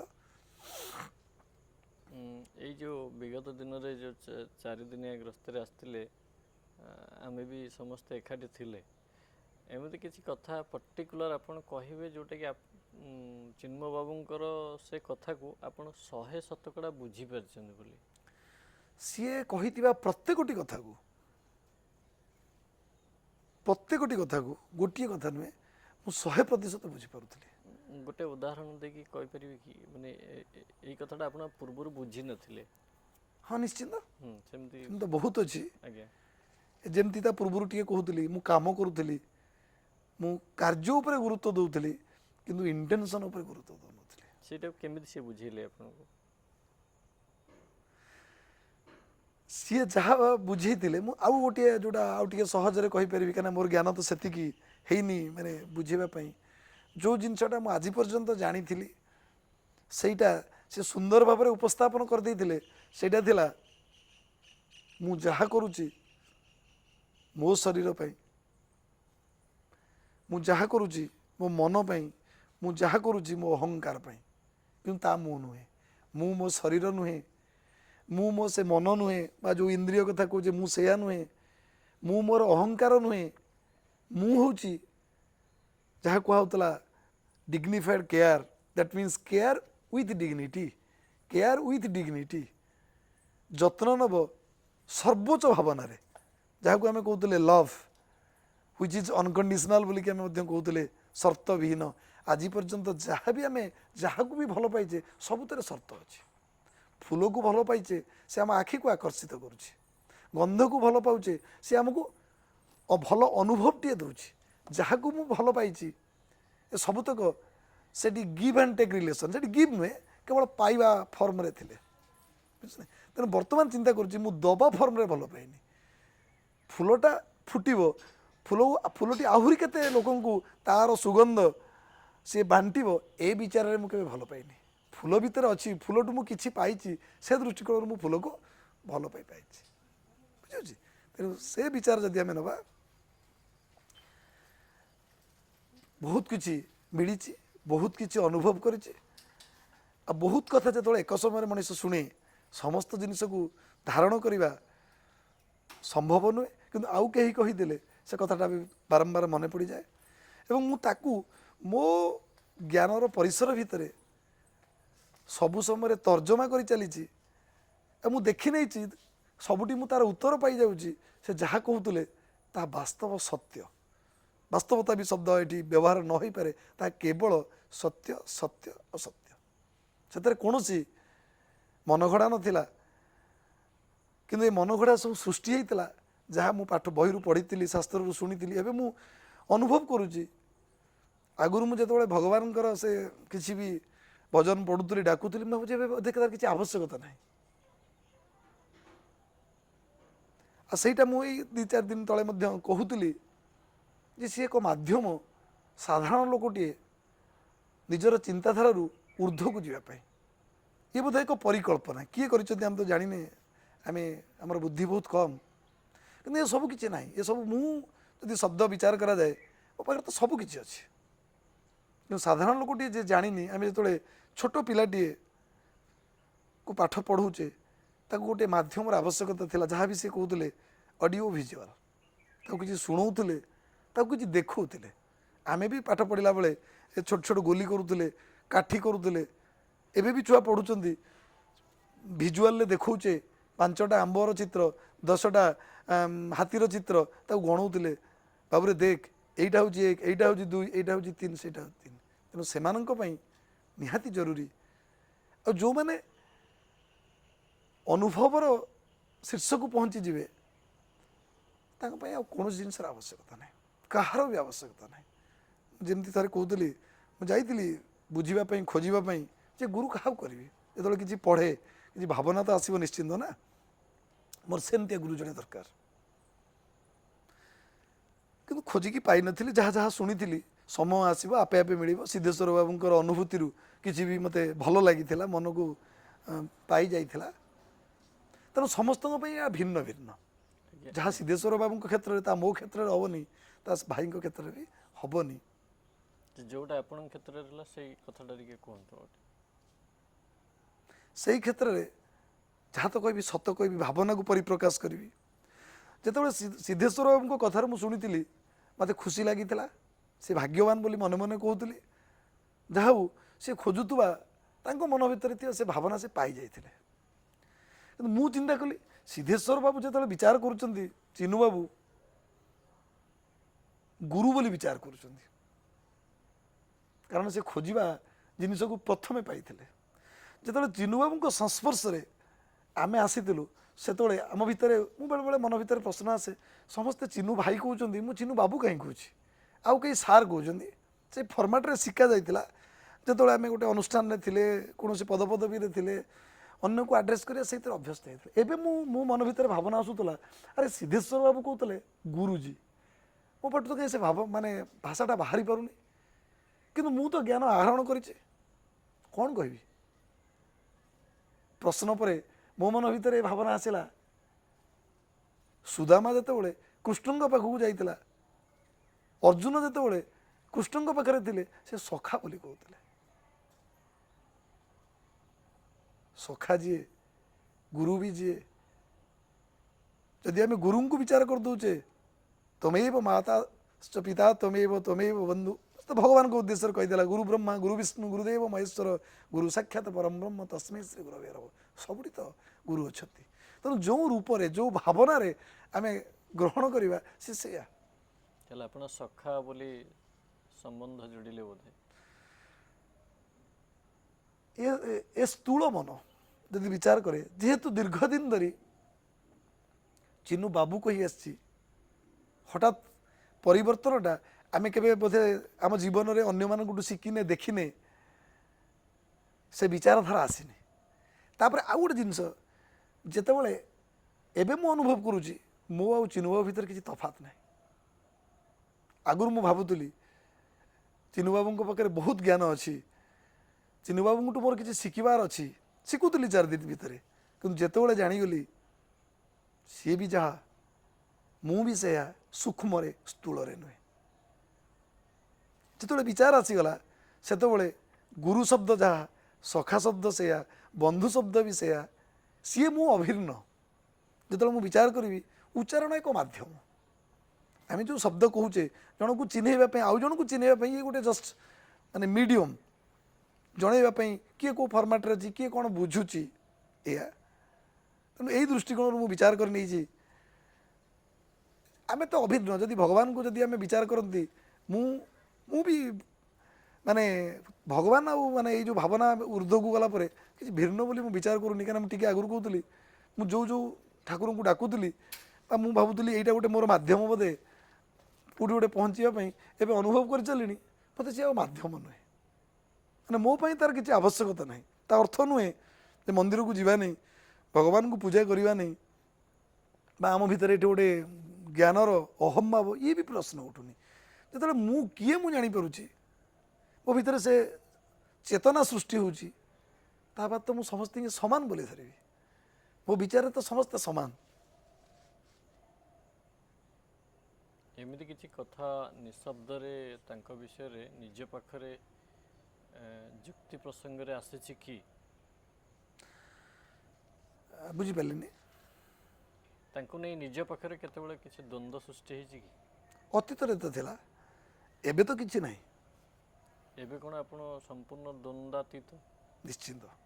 ସେଇଟାକୁ ଟିକେ ବୁଝେଇ ଦିଅନ୍ତୁ, କେମିତି କେଉଁ କଥାକୁ ବିଚାର କଲେ ଆପଣ ଦ୍ୱନ୍ଦ୍ୱରୁ ଅତୀତ ବୋଲି କହିବେ, ଆଉ ଦ୍ୱନ୍ଦ୍ୱ ଥିଲା ବୋଲି ଯେଉଁ କହିଲେ ସେଟା ବି ଟିକେ କୁହନ୍ତୁ। ତାଙ୍କୁ ନେଇକି ଦ୍ୱନ୍ଦ୍ୱ ତ ସବୁ ସମୟରେ ଥିଲା। ଏଇଥିପାଇଁ ମୁଁ କହୁଛି ଦ୍ୱନ୍ଦ୍ୱ ଥିଲା। ସଦାବେଳେ ମୁଁ ଭାବେ କ'ଣ କରିବି। ଦୀର୍ଘ ଦିନ ମୁଁ ତାଙ୍କର ସଂସ୍ପର୍ଶରେ ଆସିଛି, କେବେ କେବେ ଭୁବନେଶ୍ୱର ଗଲେ ବି ଆଲୋଚନା ହେଇଛି, ମୁଁ ତାଙ୍କୁ ବାରମ୍ବାର ପ୍ରଶ୍ନ ପଚାରେ, ସେ ବି ତାର ଉତ୍ତର ଦିଅନ୍ତି, କିନ୍ତୁ ଉତ୍ତରକୁ ମୁଁ କେବେ କାର୍ଯ୍ୟକାରୀ କରିପାରିନଥିଲି।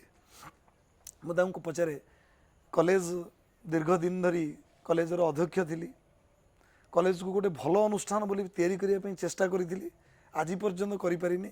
କଲେଜରେ ଗଲାବେଳେ ମୁଁ ଭାବେ ଏଇ ସବୁ ଜିନିଷ ହଉ, କିନ୍ତୁ କେବେ ମୁଁ ଅନୁଭବ କରେ ନା ମୋ ଭିତରେ ବିରକ୍ତି ଭାବ ଆସେ। ସେ ତାକୁ ବହୁତ ଥର ବୁଝେଇଛନ୍ତି ଯେ ସାର୍ ଆପଣ ଯାହା ଅନ୍ୟମାନଙ୍କଠୁ ଏକ୍ସପେକ୍ଟ କରୁଛନ୍ତି ସେଇଟା ସେମାନେ ସେୟା ନୁହନ୍ତି। ତେଣୁ ଯେତେବେଳେ ସେମାନେ ନୁହନ୍ତି, ଆପଣ ତେଣୁ ସେଇଟା ଏକ୍ସପେକ୍ଟ କଲେ ତାଙ୍କଠୁ ତ ଆସିପାରିବନି ନା, ତେଣୁ ଅଟୋମେଟିକାଲି ଆପଣଙ୍କ ଭିତରେ ବିରକ୍ତି ସୃଷ୍ଟି ହେବ। ଯାହାର ଜିନିଷ ଥିଲା, ମୁଁ କେବଳ ଅନ୍ୟମାନଙ୍କଠୁ ଆଶା କରୁଥିଲି, ମୋର ବାସ୍ତବରେ ଅନ୍ୟମାନଙ୍କ ସହିତ କିଛି ନାହିଁ। ସବୁ କ୍ଷେତ୍ରରେ ଆଉ ଗୋଟେ ଏଇ କଥା କହିସାରେ ଯେ ପ୍ରକୃତରେ ମୁଁ ମୋ କର୍ତ୍ତବ୍ୟ କରିନଥିଲି। ଏବେ ତାଙ୍କର ସଂସ୍ପର୍ଶରେ ଆସିବା ପରେ ମୋର ସେଇ ସୂକ୍ଷ୍ମ ଚେତନା ଜାଗ୍ରତ ହେଲା ପରେ ମୁଁ ଗୋଟିଏ କଥା କେବଳ ଭାବୁଛି, ମୁଁ କ'ଣ କରିପାରିବି। ଯେଉଁ କଲେଜରେ ଯାଇ ମୁଁ ସମସ୍ତଙ୍କୁ ବିରକ୍ତି ହେଉଥିଲି, ପୁରା ଇରିଟେଟ୍ ହେଇଯାଉଥିଲି, ମାନେ ଇରିଟେଟ୍ ହେଲା ବେଳେ ମୁଁ କିଏ ବୋଲି ଭୁଲି ଯାଉଥିଲି, କାରଣ ମୁଁ କାର୍ଯ୍ୟ ଉପରେ ଗୁରୁତ୍ୱ ଦେଉଥିଲି, ଏଇଟା ହେବା ଉଚିତ ବୋଲି ଭାବୁଥିଲି। କିନ୍ତୁ ଏବେ ମୋ ଧାରଣା ସମ୍ପୂର୍ଣ୍ଣ ଭିନ୍ନ। ମୁଁ ସେଇ ଷ୍ଟାଫଙ୍କୁ ମଧ୍ୟ 2-4 ଦିନ ହେଲା କହିବା ଆରମ୍ଭ କଲିଣି। ଯେତେବେଳେ ବି ପିଲା କେହି କିଛି କହୁଛନ୍ତି ସେତେବେଳେ ମୁଁ କର୍ତ୍ତା ହେଇଯାଉଥିଲି। ମୁଁ ବର୍ତ୍ତମାନ କର୍ତ୍ତାର ଊର୍ଦ୍ଧ୍ୱକୁ ପଳେଇ ଯାଇଛି। ମୁଁ କର୍ତ୍ତା ନୁହେଁ। ମୁଁ କ'ଣ କରୁଛି, ମୁଁ ମୋ କର୍ତ୍ତବ୍ୟ କରି ଚାଲିବି। ଯାହା ମୁଁ ଜାଣିଛି ତାହା ମୁଁ ଦେଇ ଚାଲିବି। ନେବା ଦାୟିତ୍ୱ ସିଦ୍ଧେଶ୍ୱର ବାବୁ ନିଅନ୍ତୁ, ନ ନିଅନ୍ତୁ, ଯାହା ବି ମୁଁ ସେତେବେଳେ ନିଜକୁ ବି ପ୍ରଶ୍ନ ପଚାରେ। ମୁଁ ଯାହା ଆଗରୁ ଛୋଟ ଛୋଟ ମାନେ ସ୍ଥୂଳରେ ଜ୍ଞାନ ଆହରଣ କରିଥିଲି, କର୍ମ କରିଯାଅ, ଫଳକୁ ଆଶା କର ନା। ସେତେବେଳେ ବୁଝିପାରୁନଥିଲି। ନର୍ମାଲ କୁହାଯାଏ କର୍ମ କଲେ ଫଳ ଆସିବ, କିନ୍ତୁ ସିଏ ନୁହେଁ। ଯେତେବେଳେ କର୍ମ କରି ଫଳକୁ ଆଶା କଲି ସେତେବେଳେ ମୁଁ କର୍ତ୍ତା ହେଇଗଲି। ମୁଁ ଯଦି କର୍ତ୍ତା ନୁହେଁ, ମୁଁ କେବଳ କର୍ମ କରି ଚାଲିବି, ଫଳର ଆଶା ବି ରହିବ ନାହିଁ, କଷ୍ଟ ବି ଆସିବ ନାହିଁ। ମୋର ଧର୍ମ ହେଲା, ଜଳର ଧର୍ମ ହେଉଛି ସେ ବହି ଚାଲିବ ଯେଉଁଠି ଗଡ଼ାଣିଆ ଅଛି। ପବନର ଧର୍ମ ସେ ତା ଧର୍ମ ପାଳନ କରୁଛି। ଏ ଅଳ୍ପ ଦିନ ତଳେ ମୁଁ ନିଜକୁ ଆବିଷ୍କାର କରୁଥିଲି, ମାନେ ନିଜକୁ ମୁଁ ଖୋଜିକି ପାଉଥିଲି। ତାର ଛୋଟିଆ ଉଦାହରଣଟେ ଦେଉଛି। ଆମେ ଯେତେବେଳେ କେହି ଜଣେ ଦେହତ୍ୟାଗ କରୁଛନ୍ତି, ପେପରରେ ଖବରରେ ଆମେ ଶୁଣିଛେ ତାଙ୍କର ଶରୀର ପଞ୍ଚଭୂତରେ ଲୀନ ହେଇଗଲା। ମୁଁ ଆପଣଙ୍କୁ ତାର ଉଦାହରଣ ଦେଉଛି। ପ୍ରଶ୍ନର ଉତ୍ତର ମୁଁ କେମିତି ପାଉଛି, ଏ କଥା ତ ମୁଁ 1000 ବାର ଶୁଣିଛି। ଯାହା ଚିନୁବାବୁ କହୁଥିଲେ ଅଡ଼ିଓ ଭିଜୁଆଲରେ ଯାହା ଶୁଣିଛି ମନ ଭିତରେ ରହିଯାଇଛି, କିନ୍ତୁ କେବେ ବୁଝିବାକୁ ଚେଷ୍ଟା କରିନି। ପଞ୍ଚଭୂତ ଭାବୁଥିଲି ଏଇ ବୋଲିକି। ଯଦି ଆମେ କହନ୍ତି ଭୂମି, ଜଳ, ପବନ, ଅଗ୍ନି, ଆକାଶ। ଯେତେବେଳେ କୌଣସି ଜିନିଷଟି ଆମେ ତିଆରି କରନ୍ତି, ଅଟାରୁ ତିଆରି ହୋଇଥିବା ପିଠାଟି, ଅଟାର କିଛି ତ ପ୍ରପର୍ଟି ଧର୍ମ ଗ୍ରହଣ କରିଥିବ ନିଶ୍ଚିନ୍ତ ଭାବରେ। କିନ୍ତୁ ମୋତେ ଆଶ୍ଚର୍ଯ୍ୟ ଲାଗିଲା ଯେ ଯେଉଁଥିରୁ ଏ ମଣିଷ ଶରୀର ସୃଷ୍ଟି, ଯଦି ପଞ୍ଚଭୂତରେ ଲୀନ ହେଲା, ଯଦି ଆମେ ଲଜିକ୍ ୟୁଜ୍ କରିବା, ତାହେଲେ ସୃଷ୍ଟି ହେଇଥିଲା କେଉଁଠୁ? ଏଇ ପଞ୍ଚଭୂତରୁ ନିଶ୍ଚିନ୍ତ ଭାବରେ। ଆଜ୍ଞା। ତେବେ ପଞ୍ଚଭୂତରୁ ସୃଷ୍ଟି ହେଇଥିବା ଏ ଶରୀର ପାଖରେ ପଞ୍ଚଭୂତର ଧର୍ମ ନାହିଁ। ମୁଁ ବି 100 ବାର ମିଟିଂରେ ଭାଷଣ ଦେଇଛି, ମାନେ ଭାଷଣ ଯେଉଁ କହିବା ଛଳରେ କହିଛି, ଅବଧୂତ 24 ଗୁରୁ କରିଥିଲେ। ପୃଥିବୀ, ପବନ, ଅନଳ, ବାଳକ, ଆକାଶ ମଣ୍ଡଳ, ରବି, ଶଶାଙ୍କ, ଆପୋ ସିନ୍ଧୁ, କୁଞ୍ଜର ସର୍ବ ପୁଷ୍ପବନ୍ଧୁ, କପୋତ ପକ୍ଷୀ ଗୁରୁ ମୋର, ପତଙ୍ଗ ସର୍ପ ଅଜଗର, ମୀନ ପିଙ୍ଗଳା ବେଶ୍ୟାନାରୀ, କୁରରୀ ବ୍ରାହ୍ମଣ କୁମାରୀ, ହରିଣ ଉର୍ଣ୍ଣ ନାଭିବରୀ, ସର କାରକ ମଧୁଆରୀ, ଏଆଦି କୀଟ ପେଶକୃତ, 24 ଗୁରୁ ଏହି ମତ। ଯଦୁରାଜା ଯେତେବେଳେ ପଚାରୁଥିଲେ ଅବଧୂତଙ୍କୁ, ଆପଣଙ୍କର ଏ ଦିବ୍ୟ ଭାବନା କେଉଁଠୁ ସୃଷ୍ଟି ହେଉଛି, କିଏ ଆପଣଙ୍କର ଗୁରୁ, କିଏ ଆପଣଙ୍କୁ ଶିଖେଇଛନ୍ତି? ସେ କହିଲେ ମୋର ଗୁରୁ କେହି ନୁହନ୍ତି। ସାଧାରଣରେ ଆମେ ବିଚାର କରନ୍ତି, ଗୁରୁ କହିଲେ ଏ ପାର୍ଥିବ ଶରୀରଧାରୀ କୌଣସି ବ୍ୟକ୍ତି ବିଶେଷ। କାରଣ ଛୁଆବେଳେ ମୁଁ ଯେତେବେଳେ ମଡ଼େଇଛି, ସ୍କୁଲକୁ ଯାଇଛି, ଜାଣିଛି ସିଦ୍ଧେଶ୍ୱର ବାବୁ ଗୁରୁ, ସେ ଭାଇ ହେଉଛନ୍ତି ମୋର ଗୁରୁ, ରାମ ସାର୍ ମୋର ଗୁରୁ, ଦାମ ସାର୍ ମୋର ଗୁରୁ। ସେ ବିଚାରଧାରା ମୁଁ ଶିଖି ଯାଇଛି, ଜାଣି ଯାଇଛି। ବାସ୍ତବରେ ମୁଁ ଯେଉଁଠି ଗ୍ରହଣ କରେ ସିଏ ମୋର ଗୁରୁ। ଯେଉଁ 24 ଗୁରୁଙ୍କର ସେ ଉଦାହରଣ ଦେଇଦେଲେ, 24 ଗୁରୁଙ୍କ କଥା ଆମେ ଆଲୋଚନା କରିବାନି, ତେବେ ପଞ୍ଚଭୂତ କଥା ଆଲୋଚନା କରୁଥିଲେ। ଯଦି ସେଇ ପୃଥିବୀ, ସେଇ ପବନ, ସେଇ ଅନଳ, ସେଇ ଆକାଶ, ସେଇ ଜଳ, ଏଇ କଥାକୁ ଯଦି ବିଚାର କରିବା, ତାଙ୍କର ଗୋଟିଏ ମାତ୍ର ବି ଧର୍ମ ଆମ ଶରୀରରେ, ସେଇଥିରୁ ଶରୀର ସୃଷ୍ଟି ହେଇଛି, କିନ୍ତୁ ତା ଧର୍ମ ପ୍ରତିପାଦିତ ହେଉନାହିଁ। ତା କାରଣ ବି ମୁଁ ଖୋଜୁଥିଲି, କେମିତି ହେଉନି? ଯଦି ଏ ପଞ୍ଚଭୂତରେ ଗଢ଼ା ହେ ଶରୀର, ପୃଥିବୀର ଧର୍ମ କ'ଣ? ସେ ଧାରଣ କରିଛି ସମସ୍ତଙ୍କୁ। ତା ଭିତରେ କିଛି ବାଛ ବିଚାର ଅଛି କି? କିଏ 5 ମହଲା କୋଠା କଲାଣି, କିଏ 500 ଫୁଟର ବୋରିଂ କଲାଣି, ଏଠି ପାହାଡ଼ରେ ବ୍ଲାଷ୍ଟିଂ ହେଇକି ଫଟା ହେଉଛି, ମାଇନ୍ସରେ ତାଡ଼ିକି ଆମେ କୋଇଲା ବାହାର କରିଦେଉଛେ। କେଉଁଦିନ ସେ ଅବଜେକ୍ସନ୍ କରିଛି କି? ସେ ସମସ୍ତଙ୍କୁ ଧାରଣ କରିଛି।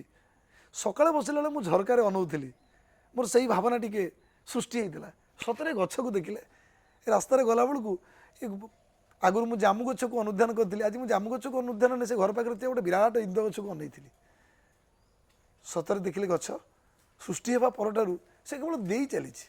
ପତ୍ର ଦେଇଛି, କାହାକୁ ଛାଇ ଦେଇଛି, ଫୁଲ ଦେଇଛି, କାଠ ଦେଇଛି, ଗଣ୍ଡିକି କାଟିକି ପୁଣି ଆମେ ଆଉ କିଛି ଜିନିଷ କରିଦେଉଛେ। କେବେ ବି ସେ ପ୍ରଶ୍ନ ପଚାରିଛି କି? ଯଦି ଆମେ ପବନ କଥା ବିଚାର କରିବା, ସେ ସବୁକୁ ଗ୍ରହଣ କରିଛି। ମୁଁ ଗ୍ରହଣ କଲା ବେଳେ କ'ଣ କରୁଛି? ଯେଉଁଟା ମୋତେ ଭଲ ଲାଗୁଛି, ମୋତେ ସ୍ୱାଦିଷ୍ଟ ଲାଗୁଛି, ଭଲ ଜିନିଷକୁ ମୋ ଆଖି ଦେଖୁଛି, ଭଲ ଜିନିଷ ହେଉ ବା ଖରାପ ଜିନିଷ ହେଉ, ଯାହା ମୋତେ ଆକର୍ଷିତ କରୁଛି, ତାକୁ ମୁଁ ଗ୍ରହଣ କରିବାକୁ ଚେଷ୍ଟା କରିଛି। ନିର୍ବିକାର। ସେଠି ସୁଗନ୍ଧ ହଉ ସେ ଦୁର୍ଗନ୍ଧ ହଉ ସବୁକୁ ସେ ବୋହି ନେଇଯାଇଛି, ସବୁକୁ ସେ ଆଦର କରିଛି, କେବେ କେଉଁଠି ପଚାରିନି। ଜଳ ସବୁଥିରେ ମିଶି ଯାଇଛି, ଚିନି କୁହନ୍ତୁ ଲୁଣ କୁହନ୍ତୁ ଯାହା ଦ୍ରବୀଭୂତ ସେ ସମସ୍ତଙ୍କୁ ମିଶାଇ ଦେଇଛି। କେବେ କେଉଁଠି କହିଛି ଯେ ତୁ ପାଣି ପିଇବୁନୁ ତୁ ପାଣି ପିଇବୁ, ଏ କଥା ବି ସେ କେବେ କହିନି। ଆକାଶ ତ ପରିବ୍ୟାପ୍ତ ମହାଶୂନ୍ୟ, କିନ୍ତୁ ତାର ଗୋଟିଏ ବି ଧର୍ମ ମଣିଷ ପାଖରେ ନାହିଁ। ଆଶ୍ଚର୍ଯ୍ୟ ମୋତେ ଲାଗିଲା। ତାର ଉତ୍ତର ମୁଁ ଯେତେବେଳେ ଖୋଜିବାକୁ ଚେଷ୍ଟା କଲି, ଯାହା ଚିନ୍ମୟବାବୁ କହିଯାଇଥିଲେ ଯେ ମଣିଷର ସେଇ ଯେଉଁ ଧର୍ମ ଯେଉଁଠି ଥିଲା, ଯାହାକୁ ଆମେ ସୋଲ୍ କୁହନ୍ତୁ, ଯାହା ବି ଯିଏ ଯେଉଁ ଭାବରେ କୁହନ୍ତୁ ଶବ୍ଦ ଉଚ୍ଚାରଣ କରନ୍ତୁ, ତାକୁ କିଏ ଘୋଡ଼େଇ ରଖିଛି। ପୂର୍ବରୁ ଯେମିତି ଆମେ ଟିକିଏ କହୁଥିଲେ ଅଜ୍ଞାନ ରୂପକ ଯେଉଁ କସ୍ତୁରୀ ମୃଗର ଉଦାହରଣ ଦେଉଥିଲେ, ଅଜ୍ଞାନ ରୂପକ ଅନ୍ଧକାର ତାକୁ ଆବୃତ କରି ରଖିଥିଲା ମୋର ଜ୍ଞାନର ଭଣ୍ଡାରକୁ। ସେମିତି ଏଇ ଯେଉଁ ଯାହା ବି ମୁଁ ଗ୍ରହଣ କରିଛି ତାର ଯେଉଁ ପ୍ରପର୍ଟି ଧର୍ମ ଗୁଡ଼ିକ ଥିଲା, ତାକୁ କିଏ ଢାଙ୍କି ଦେଇଛି? ନା ଏ ଶରୀର। କିଏ ଢାଙ୍କି ଦେଇଛି? ନା ମୋର ଇନ୍ଦ୍ରିୟ। କିଏ ଢାଙ୍କି ଦେଇଛି? ନା ମୋର ଅହଙ୍କାର। ମୁଁ ଜଣେ ଅଧ୍ୟାପକ, ମୁଁ ଜଣେ ଉଚ୍ଚପଦସ୍ଥ ଅଫିସର, ମୁଁ ଜଣେ ବଡ଼ ପ୍ରତିଷ୍ଠିତ ବ୍ୟକ୍ତି, ପ୍ରତିପତ୍ତିଶାଳୀ ବ୍ୟକ୍ତି। ଏ ଅହଙ୍କାର, ଏଇ ଯେଉଁ ଇନ୍ଦ୍ରିୟ କଥା ଆମେ ବିଚାର କରୁଛେ, ଏଇ ଇନ୍ଦ୍ରିୟ ସବୁ ତାକୁ କବଳିତ କରିଦେଇଥିଲା। ଏ ଜିନିଷଟା ଯଦି ଆମେ ବିଚାର କରିବା, ଆଲୋଚନା କଲେ ବହୁତ କିଛି ଲମ୍ବିଯିବ, କାରଣ ପ୍ରଶ୍ନର ଉତ୍ତର ଆପେ ଆପେ ପଳାଇ ଆସିବ। ଜିନିଷ ଆସୁଛି, ଏ ଇନ୍ଦ୍ରିୟ ଦ୍ୱାରା ମୁଁ ଆକର୍ଷିତ ହେଇଥିଲି। ସମସ୍ତେ କ'ଣ ଭଲ ଜିନିଷ ଦେଖୁଥିଲେ କି? କେହି ଖରାପ ଜିନିଷ ବି ଦେଖୁଛି। ତେଣୁ ଯେତେବେଳେ ଏସବୁ ଜିନିଷ ଗୁଡ଼ିକ ମୋତେ କବଳିତ କଲା, କାରଣ ସେଇଟା ମୁଁ ଶିଖିଥିଲି ଅନ୍ୟଠୁ। ମୁଁ ଯେତେବେଳେ ବସିଥିଲି କିଛି ଭାବୁଥିଲି, ମୁଁ ଦେଖିଥିଲି ଭାଇ ଏ ସେଠି କ'ଣ ନାଚ ହେଉଛି ଦେଖୁଥିଲେ। ଆରେ ବୋଧହୁଏ ନାଚ, ମୋର ତ ଜ୍ଞାନ ନଥିଲା ନା, ମୁଁ ଅଡ଼ିଓ ଭିଜୁଆଲରେ ଶିଖିଛି। ଠିକ୍ ଅଛି, ଭାଇଙ୍କଠୁ ମୁଁ ଶିଖିଲିନି। ଯାହାଙ୍କୁ ମୁଁ ବଡ଼ ବୋଲି ଭାବୁଥିଲି, ଯାହାଙ୍କୁ ମୁଁ ଜ୍ଞାନୀ ବୋଲି ଭାବୁଥିଲି, ସିଏ ଯେଉଁ କାର୍ଯ୍ୟ କରନ୍ତି ସେ ସମସ୍ତ କାର୍ଯ୍ୟ ମୁଁ ବି କରିବାକୁ ଚେଷ୍ଟା କଲି, ଶିଖିଛି। ସେଇଥିପାଇଁ ବୋଧେ ପଢ଼ିଥିଲି ଯେ ଗାନ୍ଧୀ କହିଥିଲେ ମୁଁ ଯାହା କହୁଛି କର, ମୁଁ ଯାହା କରୁଛି କର ନା। ସାଧାରଣରେ ଲୋକକୁ ବହୁ ଲୋକ କହିଦିଅନ୍ତି, ସମାଲୋଚନା ବି କରିଦିଅନ୍ତି ଯେ ଗାନ୍ଧୀ ସବୁ ଖରାପ କାମ କରୁଥିଲେ, କିନ୍ତୁ ସେ କହୁଥିଲେ ମୁଁ ଯାହା କହୁଛି କର, ମୁଁ କର ନାହିଁ। କିନ୍ତୁ ତାଙ୍କ କହିବା ପଛରେ ଉଦ୍ଦେଶ୍ୟ ଥିଲା, ମୋ ଅଜାଣତରେ, ମୋ ଅଜ୍ଞାନବଶତଃ କାଳେ କୌଣସି କାର୍ଯ୍ୟ ଆଉ କାହାକୁ ପ୍ରଭାବିତ କରୁଛି କି, ତେଣୁ ମୁଁ ଯାହା କହୁଛି କର, ମୁଁ ଯାହା କରୁଛି କର ନାହିଁ। କିନ୍ତୁ ସାଧାରଣ ମଣିଷର କାମ ହେଲା କ'ଣ? ପ୍ରତ୍ୟେକଟି ଜିନିଷକୁ ଆମେ ତନ୍ନ ତନ୍ନ କରି ଦେଖନ୍ତି, ସେଇଆକୁ ଶିଖିବାକୁ ଚେଷ୍ଟା କରନ୍ତି। ଆଉ ଯାହା ଆମକୁ ଆକର୍ଷିତ କରେ, ଯାହା ଆମର ଅହମକୁ ଆହୁରି ଆଗକୁ ନେଇଯାଏ, ସେଇଟା କରନ୍ତି। ଗାନ୍ଧୀଙ୍କଠୁ, ଗୋପବନ୍ଧୁଙ୍କଠୁ କେବେ ଦ୍ୱିଖଣ୍ଡ ଗାମୁଛା ପିନ୍ଧିବା ଆମେ ଶିଖିପାରିଲେନି, କିନ୍ତୁ ପାଶ୍ଚାତ୍ୟ ବ୍ୟକ୍ତିବିଶେଷମାନଙ୍କ ଠାରୁ ତାଙ୍କର ଯେଉଁ ଆଭିଜାତ୍ୟକୁ ଆମେ ଗ୍ରହଣ କରି ନେଇଗଲେ, ଟାଏ କୋଟ୍ ବୁଟ୍ ପିନ୍ଧିବାକୁ ଗ୍ରହଣ କଲେ। ତେଣୁ ଇଏ ହେଉଛି ଜିନିଷ ଯାହା କହୁଥିଲି ଆପଣଙ୍କୁ, ଯେ ପ୍ରକୃତରେ ଆକୁ ଏସବୁ ଜିନିଷ ଯେଉଁ ଅଜ୍ଞାନ ରୂପକ ଅନ୍ଧକାର ଢାଙ୍କି ରଖିଛି, ତେଣୁ ମଣିଷ ନିଜକୁ ଚିହ୍ନି ପାରୁନି। ଯେତେବେଳେ ମଣିଷ ନିଜକୁ ଚିହ୍ନି ପାରିବ, ସିଏ ସ୍ୱୟଂ ସମ୍ପୂର୍ଣ୍ଣ, ଆଉ କାହାର ଆବଶ୍ୟକତା ନାହିଁ। ସିଏ ହିଁ ଗୁରୁ, ସିଏ ହିଁ ଭଗବାନ, ସିଏ ହିଁ ଶିଷ୍ୟ। ଏଇ ଯେଉଁ ଆସିଥିଲେ ଚିନ୍ମୟ ବାବୁ, ତାଙ୍କ ଉପସ୍ଥିତିରେ ଆପଣଙ୍କୁ କ'ଣ ସବୁ ଆଶ୍ଚର୍ଯ୍ୟ ଲାଗିଥିଲା?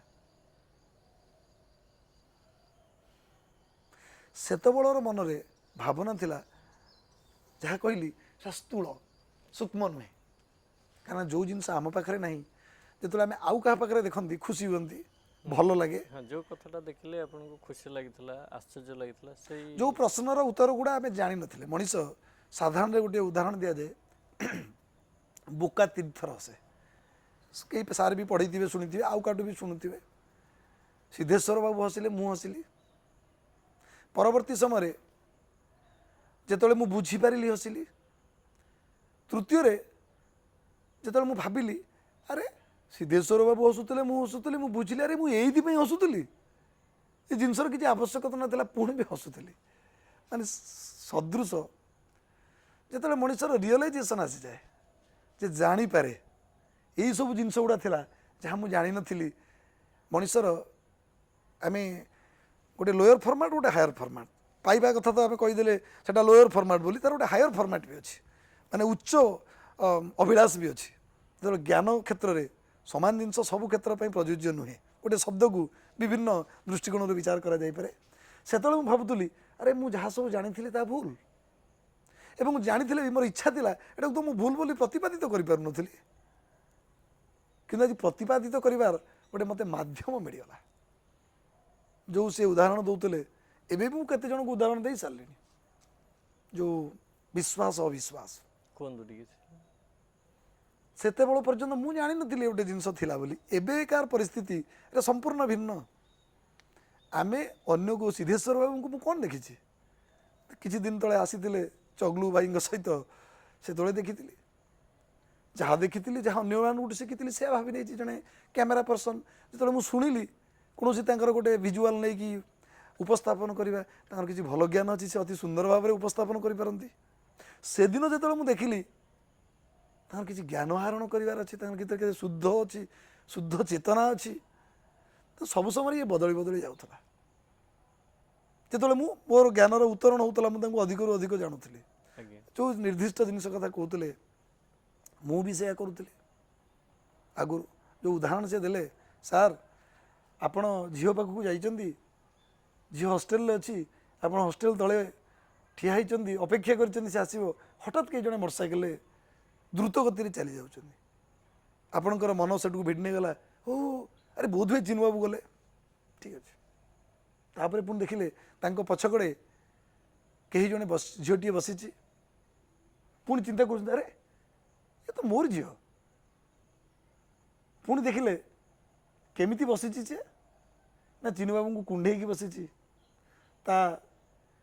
कांध उपर एमती मुंड रखिकी बसी आप कौन भाविले जहाँ मुझे शिखी झीटे मु करुच्ची कि अनुभव करनी परवर्ती समय कह झीटे जितेबले बा नारीटे जिते गोटे पुरुष सहित एभली भाव में बसी थाए आम मन भितर खराब भावना सृष्टि हुए चिन्ह बाबू भल नुहति झील भी मोर भल नुहे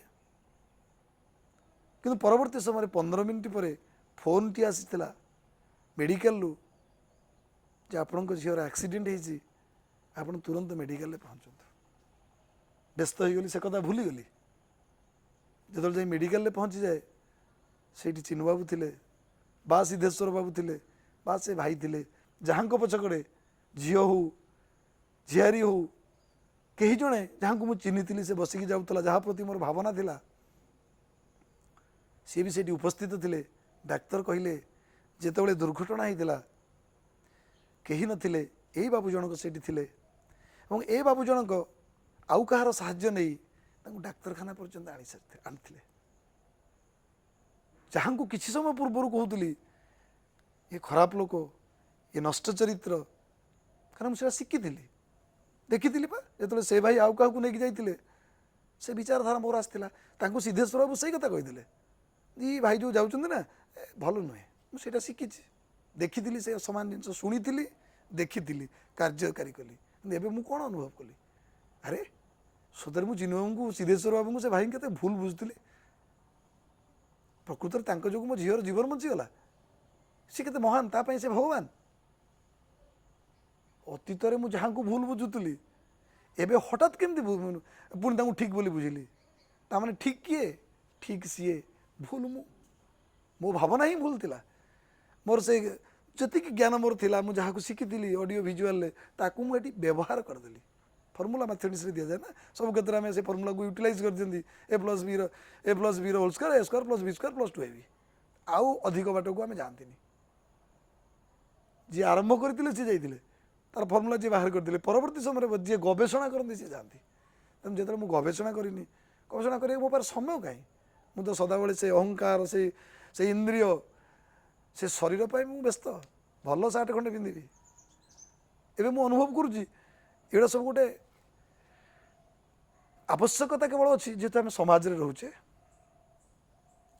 किंतु एगुड़ा सब किसी नुहे तेणु से दृष्टिकोण जो विश्वास अविश्वास भावना थिला मु भूल बुझुली भूल बुझापी मु नुहे कि निजक अन्यठू शिखिकी भाभी से भाई भूल कर अमुक होती तेणु तार जो मुझे ऊर्ध्व को पलैबी मोर जो अंतर्दृष्टि पलि आसो से ये सब जिनस दूर हो कि बर्तमान से जो फर्म रे अच्छा बर्तमान पाखे जहाँ अच्छी प्रत्येक ज्ञान पिपासु जहाँ भितर द्वारा उन्मुक्त हो ना आपण मत सी केउ भली स्थान रहिबा उचित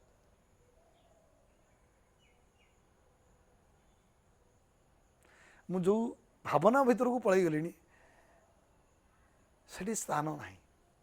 ଯଦି ଆମେ ଭଗବାନଙ୍କୁ କହନ୍ତି ସର୍ବତ୍ର ବିଦ୍ୟମାନ, ଯଦି ଆମେ ବିଚାର କରନ୍ତି ଆତ୍ମା ବା ଯାହା ବି ଆମେ କହୁଛେ ସୋଲ୍ ତାର ଅଂଶ ବିଶେଷ ସବୁଠି ଅଛି, ତାଙ୍କ ପାଇଁ କୌଣସି ନିର୍ଦ୍ଦିଷ୍ଟ ସ୍ଥାନର ଆବଶ୍ୟକତା ନାହିଁ।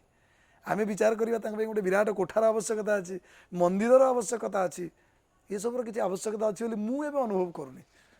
ସେ ଯେଉଁଠି ବି ରହିଲେ ଏକା ଭଳି ମୋତେ ଲାଗୁଛି। କାରଣ ସୁବର୍ଣ୍ଣ ତାର ଲକ୍ଷଣ କେବେ ପରିବର୍ତ୍ତନ ହୁଏ ନା, ତା ଧର୍ମ ପରିବର୍ତ୍ତନ ହୁଏ ନା। ତାପରେ ଯଦି ଆମେ କାଦୁଅରେ ପକାଇଦେଲେ, ଅପରିଷ୍କାର ଜାଗାରେ ପକାଇଦେଲେ, ଯେଉଁଠି ବି ଥିଲେ ସେ ସେମିତି ହେଇକି ଥାଏ। ତେଣୁ ସିଏ ବର୍ତ୍ତମାନ ମୋ ବିଚାରଧାରାରେ ସିଏ ସେଇଭଳି ଅବସ୍ଥାରେ ହିଁ ଅଛନ୍ତି। ତେଣୁ ତାଙ୍କ ପାଇଁ ସ୍ଥାନ ନାହିଁ। କାରଣ ଛୋଟିଆ କଥାଟେ ଆମେ ସ୍ଥୂଳରେ ଯଦି ବିଚାର କରିବା, ଯେତେବେଳେ ପ୍ରଭୁ ମର୍ଯ୍ୟାଦା ପୁରୁଷ ଶ୍ରୀରାମଚନ୍ଦ୍ର ଯାଇକି ବୋଧେ ବାଲ୍ମୀକି ପଚାରୁଛନ୍ତି ଯେ ମୁଁ ଆସିଛି ବନବାସ, କେଉଁଠି ରହିବି କୁହନ୍ତୁ। ବାଲ୍ମୀକି କହୁଛନ୍ତି, କେଉଁଠି ଭୁଲ ହେଇଥାଇପାରେ, କହୁଛନ୍ତି ଯେ ଆପଣ ତ ସର୍ବଜ୍ଞ, ଆପଣ ତ ସବୁଠି ଅଛନ୍ତି, ପୁଣି ଆପଣ ମୋତେ ପଚାରୁଛନ୍ତି। ଯଦି ରାମଚରିତ ମାନସର ସେ କେତେଟା ଦୋହାକୁ ଆନାଲିସିସ୍ କରାଯାଏ, ଦେହ ଭିତରେ ଆପେ ଶିହରଣ ସୃଷ୍ଟି ହେଇଯିବ। ମାନେ ମୋତେ ସେ ମାନେ ବାଲ୍ମୀକି ଯେମିତି କହୁଛନ୍ତି ମୋତେ ଆପଣ ପରୀକ୍ଷା କରିବା ପାଇଁ କହୁଛନ୍ତି ବା ଆପଣ ସବୁ ଜାଣିଥିଲେ ମଧ୍ୟ ଜଣେଇବା ପାଇଁ କହୁଛନ୍ତି, ସେଇଭଳି ଗୋଟେ ବିଚାରଧାରା ସେତେବେଳେ ବି ମୁଁ ପଢ଼ିଲା ବେଳେ ଆସୁଥିଲା। ଏବେ ଆହୁରି ସେଇଟା କ୍ଲିଅର ହେଇଯାଉଛି। ଯେତେବେଳେ ମୁଁ ଶୁଦ୍ଧ, ଯାହା ମୁଁ ସୁବର୍ଣ୍ଣର ଉଦାହରଣ ଦେଲି, ଯେଉଁଠି ରହିଲେ ବି ସେ ସୁବର୍ଣ୍ଣ, ତା ପାଇଁ କୌଣସି ସ୍ଥାନ ନାହିଁ। ଆପଣ ତାକୁ କାନରେ ଲଗେଇଲେ ଇୟରିଂ, ତାକୁ ଆପଣ ହାତରେ ଲଗେଇଲେ ଚୁଡ଼ି ବୋଲି କହନ୍ତି, ବେକରେ ଲଗେଇଲେ ତାକୁ ଶଙ୍ଖା ମାନେ ଚେନ୍ ବୋଲି କହନ୍ତି। ତେଣୁ ଯାହା ସବୁଠି ଅଛି, ଆମେ ଚିନୁବାବୁଙ୍କୁ ସ୍ଥୂଳ ଭାବରେ ବିଚାର କରୁଛେ। ତାଙ୍କ ବିଚାରଧାରା ଯଦି ବିଚାର କରିବା, ସଦାବେଳେ କୁହାଯାଏ ରାମଙ୍କ ଠାରୁ ରାମ ନାମ ବଡ଼। ତେଣୁ ମୋ ବିଚାରରେ ମୁଁ ଯାହା ଯାହା ଶିଖିଥିଲି ମୁଁ ତାକୁ ଯଦି ଲଜିକାଲି ଲଗେଇ ଦେଉଛି, ଚିନୁବାବୁଙ୍କ ଠାରୁ ଚିନୁବାବୁ ବଡ଼। ତାର ଅର୍ଥ ଯଦି ଆପଣ ପଚାରିକି ଆଶ୍ଚର୍ଯ୍ୟ କଥା, କାରଣ ଆମର ଇକୋନୋମିକ୍ସରେ ଗୋଟେ ମାନେ ଅଛି ପ୍ରଶ୍ନ, we are poor because we are poor. ଆଶ୍ଚର୍ଯ୍ୟ ଲାଗିବ, ଆରେ ମୁଁ ଗରିବ କାରଣ ମୁଁ ଗରିବ, କାରଣ ତାକୁ ଅର୍ଥନୀତିରେ ବୁଝାଯାଇଛି କାହିଁକି ବୋଲିକି। ସେମିତି ଏଠି ଚିନୁବାବୁ କିଏ, ମାନେ ଚିନୁବାବୁଙ୍କୁ ଆମେ କ'ଣ ଭାବୁଛେ, ଯାହା ଆମ ଆଖି ଦେଖିଛି, ଯାହା ଆମେ ଅଡ଼ିଓ ଭିଜୁଆଲରେ ଶିଖିଛେ, ଆମ ଭଳି ଜଣେ ମଣିଷ, ଆମଠୁ ଟିକେ ଭିନ୍ନ, ତାଙ୍କ କାର୍ଯ୍ୟ ଭିନ୍ନ। କିନ୍ତୁ ଯାହା ସିଏ ଆମକୁ ଶିଖେଇ ଦେଇଥିଲେ, ଜଣେଇ ଦେଇଥିଲେ, ସୂଚାଇ ଦେଉଥିଲେ, ଯେଉଁ ମୁଁ ବୋଲିକି ଯେଉଁ ଶବ୍ଦଟା, ଆମେ ମୁଁକୁ ନେଗେଟିଭଲି ନ ନେଇ ଅହଂ ବୋଲି ବିଚାର ନ କରି ମୋର ଯେଉଁ ଅସ୍ତିତ୍ୱ ଅଛି ତାକୁ ଯଦି ବିଚାର କରିବା, ତା ତ ବହୁ ଉର୍ଦ୍ଧ୍ୱରେ। ତେଣୁ ଚିନୁବାବୁଙ୍କୁ ଆମେ ଯାହା ଭାବନ୍ତି ସେ ତାହା ନୁହେଁ।